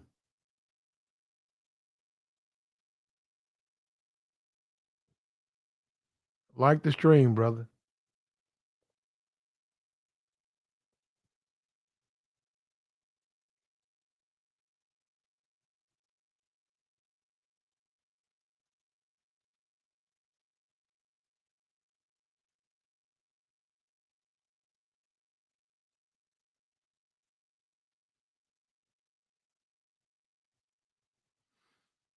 And life goes on, man. I just had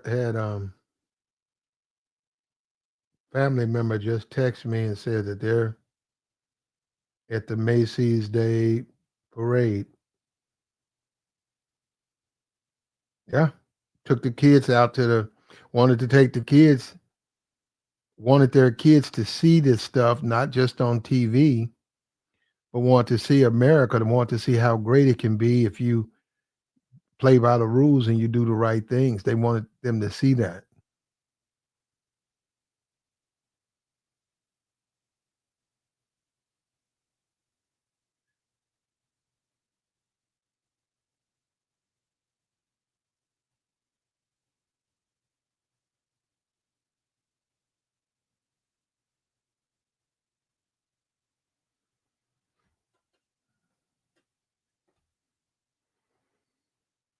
Yeah, he's out there. He took the family. Now they're from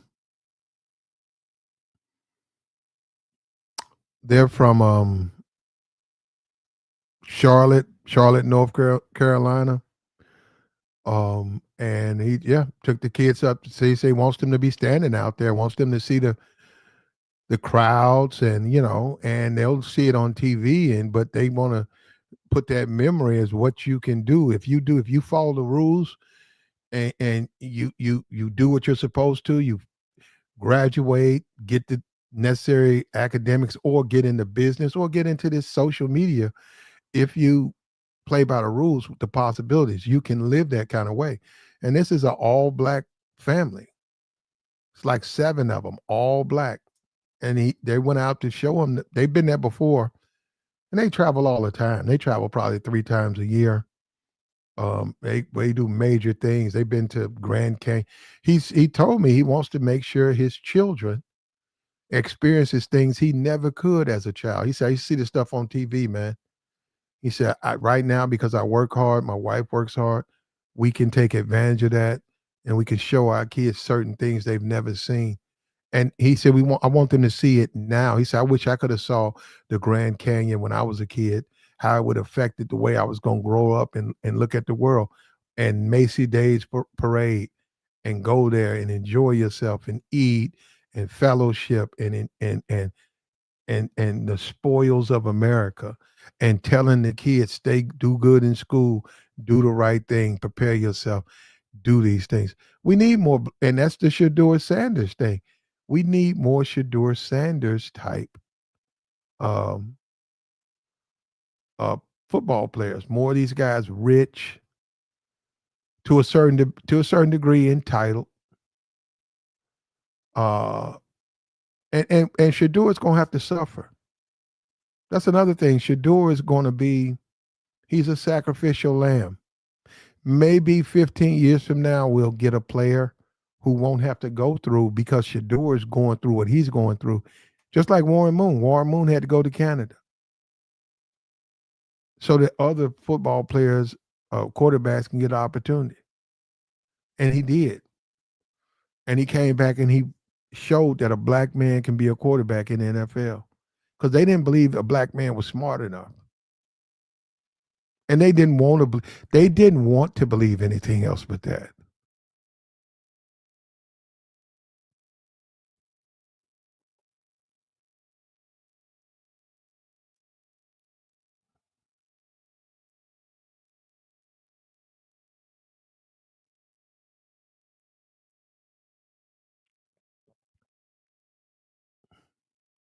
They didn't want to believe anything else but that. But hold up, man, because we were talking about Shedeur. Let me go over this thing right here.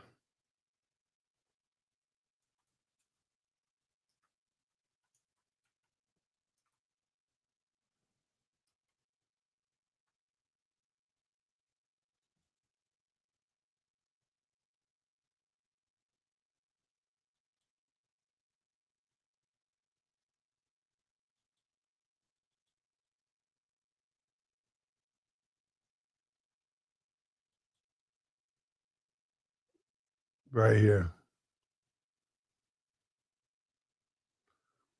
State playing Michigan, undefeated. Indiana, undefeated.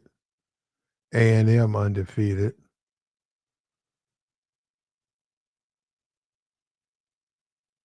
I think they're gonna have to play Indiana. I think there's a championship game. I think, I don't know. I don't Big Ten. I don't know. They might have one.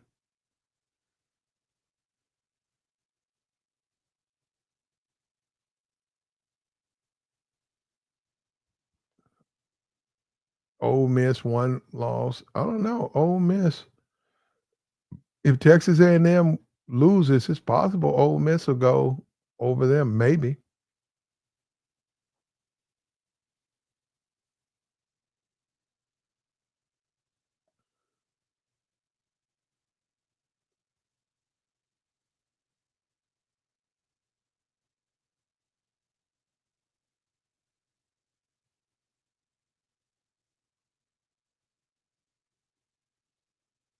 Yeah, Texas lost too many games, so there's no way they can go to the championship.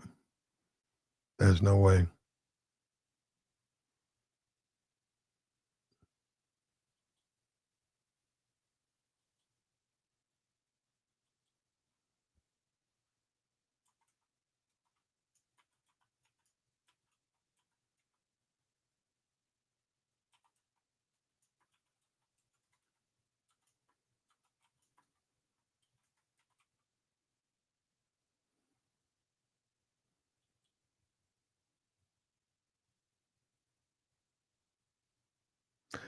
And Shedeur Sanders has a confidence. He has a powerful family. He challenges expectations that people put on black athletes and professional. He has an attitude of winning, and he's opened up conversations about race and about black power and black representation. And that's what a lot of people don't want to deal with. They keep talking about victimhood. Isn't that something the white supremacist never wants the Negro to get out up under their brainwashing. Now, um, you had Rush Limbaugh. Now you got Megyn Kelly. They're nothing but go listen to their show. Rush Limbaugh said the white man was a victim. He was victimhood the entire time he was alive. Victimhood, victimhood. Megyn Kelly, victimhood, victimhood, victimhood. You know, and then you say that you respect the rights of a voter, right? Just saw some dude saying he wants the mayor of New York to be removed. How can you do that? The people put him in there. I thought you were for free speech. I thought you were for people, putting in place the people that they want. This hypocrisy, though, man. That's the thing with the Negro. They do want the quarterback to be arrogant. They do want the quarterback to be youthful and arrogant and take no chance. They just don't want that from the Negro.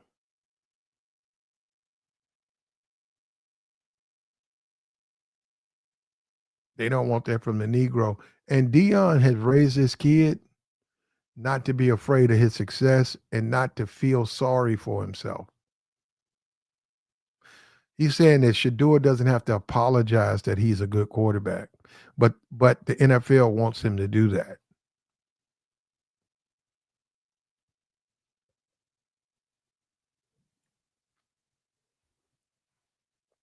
Systematic racism,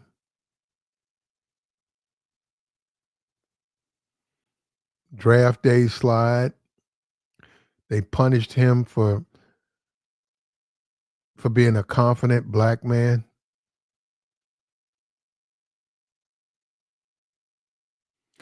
He's overanalyzed and insulted by the media. And it's a challenge to the Negro. They tell the Negro, you getting out of your station, you're not in a position to be arrogant, and feeling yourself and talk about you what they looking for. You're not they don't like that.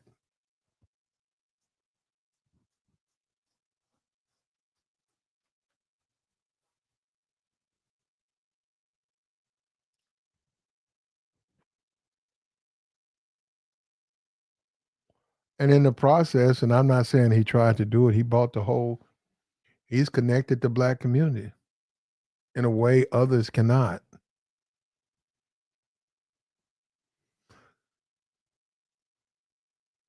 He's connected them in a way others cannot do. Others are just not good enough to do it.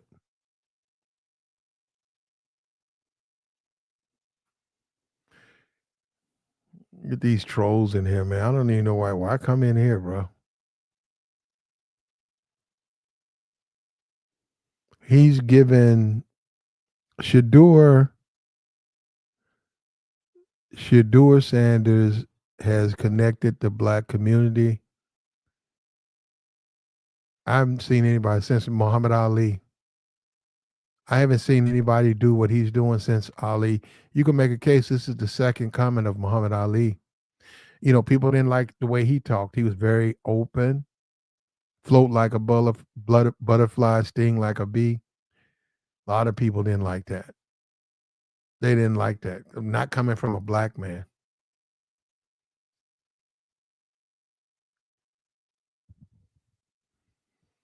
And Shedeur Sanders is that same danger to the system where you have black people being arrogant, black people being confident, black people not dependent on white society to do what they need to do. And that's a danger to America. Shedeur is to some degree. A lot of people gonna be upset with him.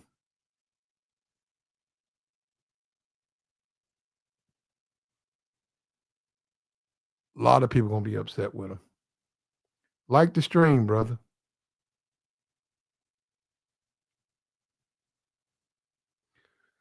Say he's doing the same thing that Martin Luther King did. You sure?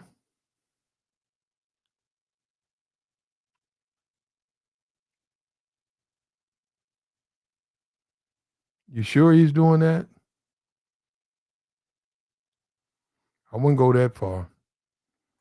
But on the football field, he's a rebel. And the world's against him, man, and he's gonna have to prove himself. And that story, a lot of black people, they know that story from their own personal experience. You have to prove people wrong. People always assume some very negative position against you without any proof. You have to prove them wrong. And Shadua is going to do it.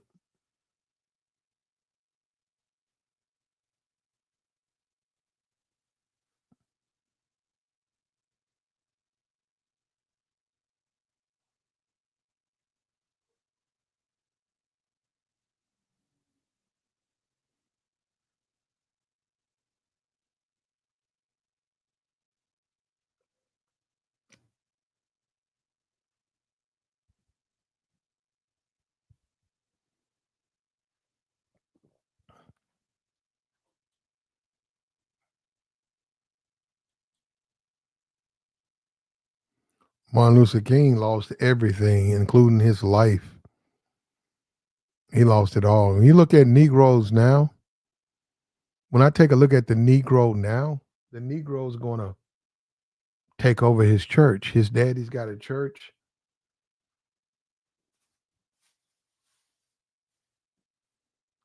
That Negro ain't gonna go to Arkansas and Alabama and Memphis and get killed trying to free Negro. They ain't gonna do that.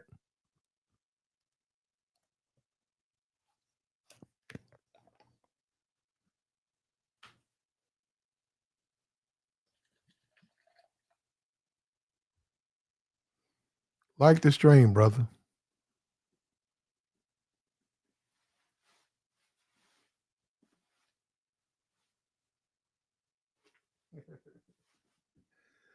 Like the stream. We got the join link posted, man. We'll take your thoughts. It's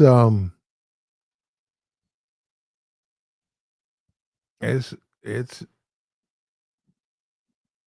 Wednesday, man, the day before.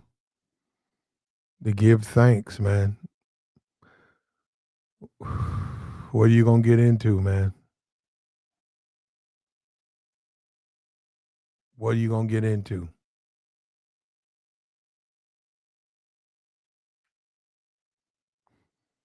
Who else has gotten a Popeyes turkey? You seen that Cajun turkey they got?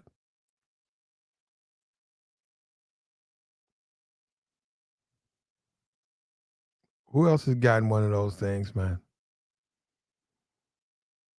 And they're easy to prepare, man. You just it's not just that. I'm saying you can go get a turkey, a butterball. They're easy to prepare.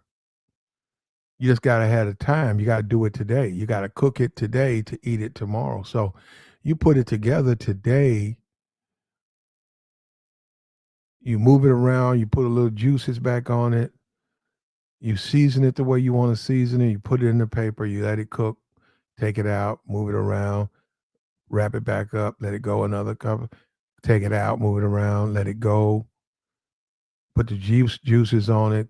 Make sure it's yeah. It's not hard. Just it's more or less who has the time to dedicate it to something like that. That's just a small part of it.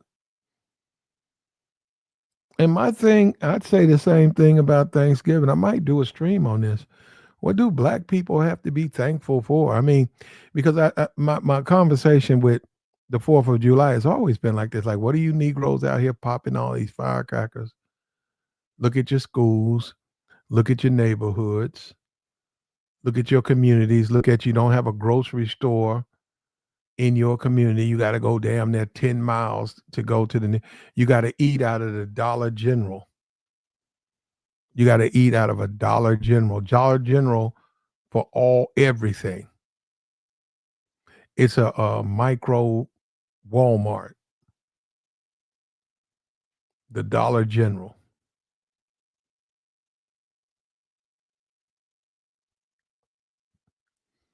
But that's the Negro existence, man. It's always been like that.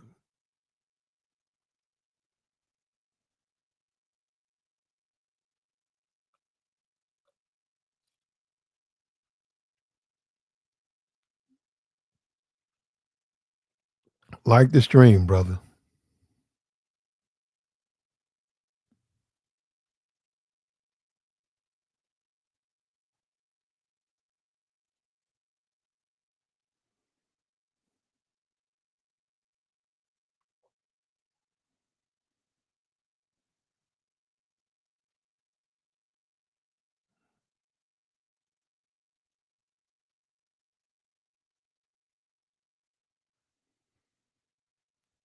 That is the Negro, and that is the plight of the Negro.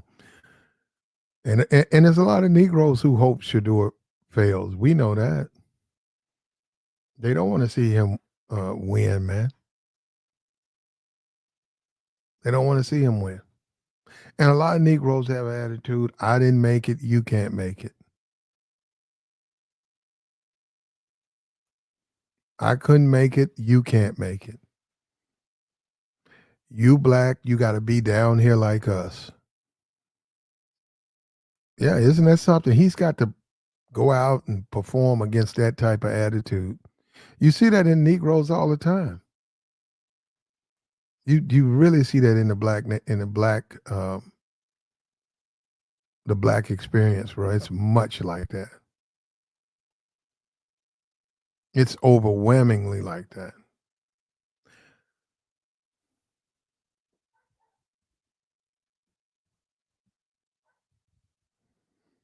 But this is what you get, man. This is what you get.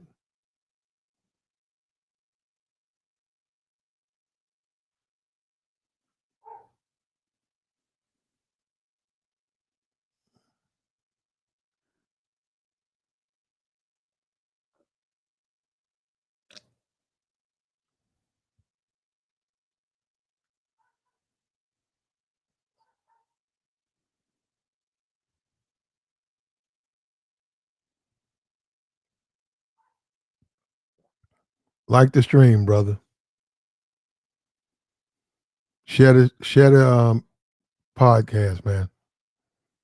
We got to keep going, brother.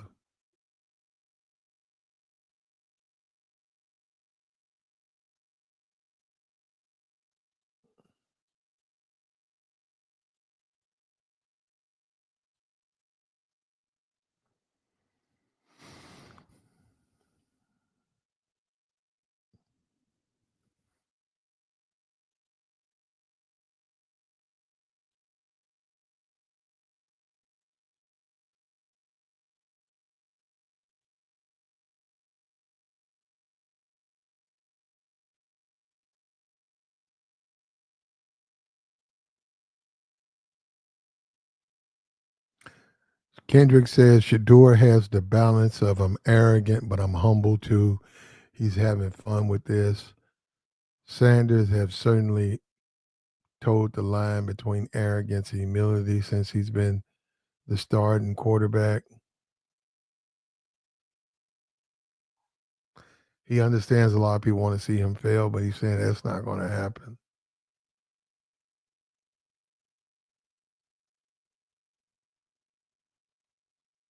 And so far, he'll start this game against the 49ers. That's not going to be an easy game, but I do think he'll pull it off. I think he'll beat this team. I think the 49ers are sort of ripe for an upset. You saw Monday night, all the interceptions.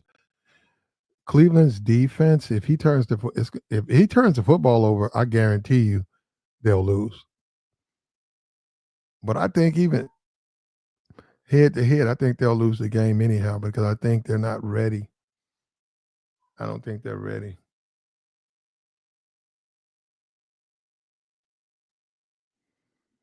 Like the stream, brother.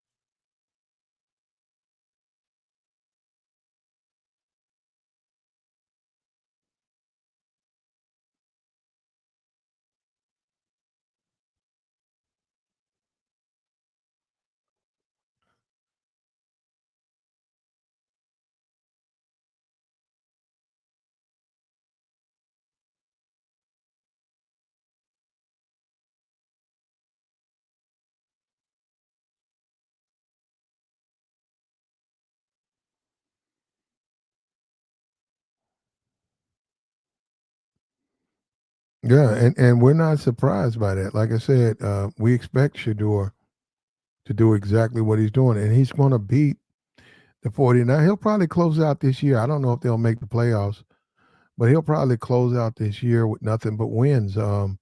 They might make the playoffs. He certainly can win in that division.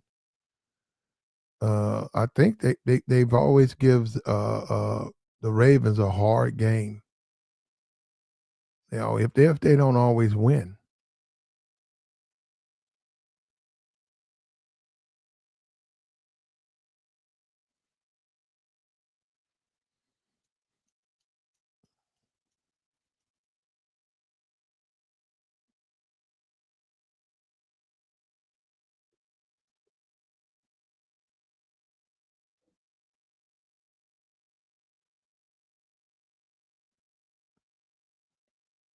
Do me a favor, man. Like the stream.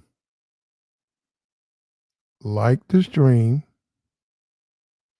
Hit the like. Like the stream. Likes are free. Like the stream. Subscribe to the channel, man. Bless the Cash App, hit the Super Chat Cash App. And we out.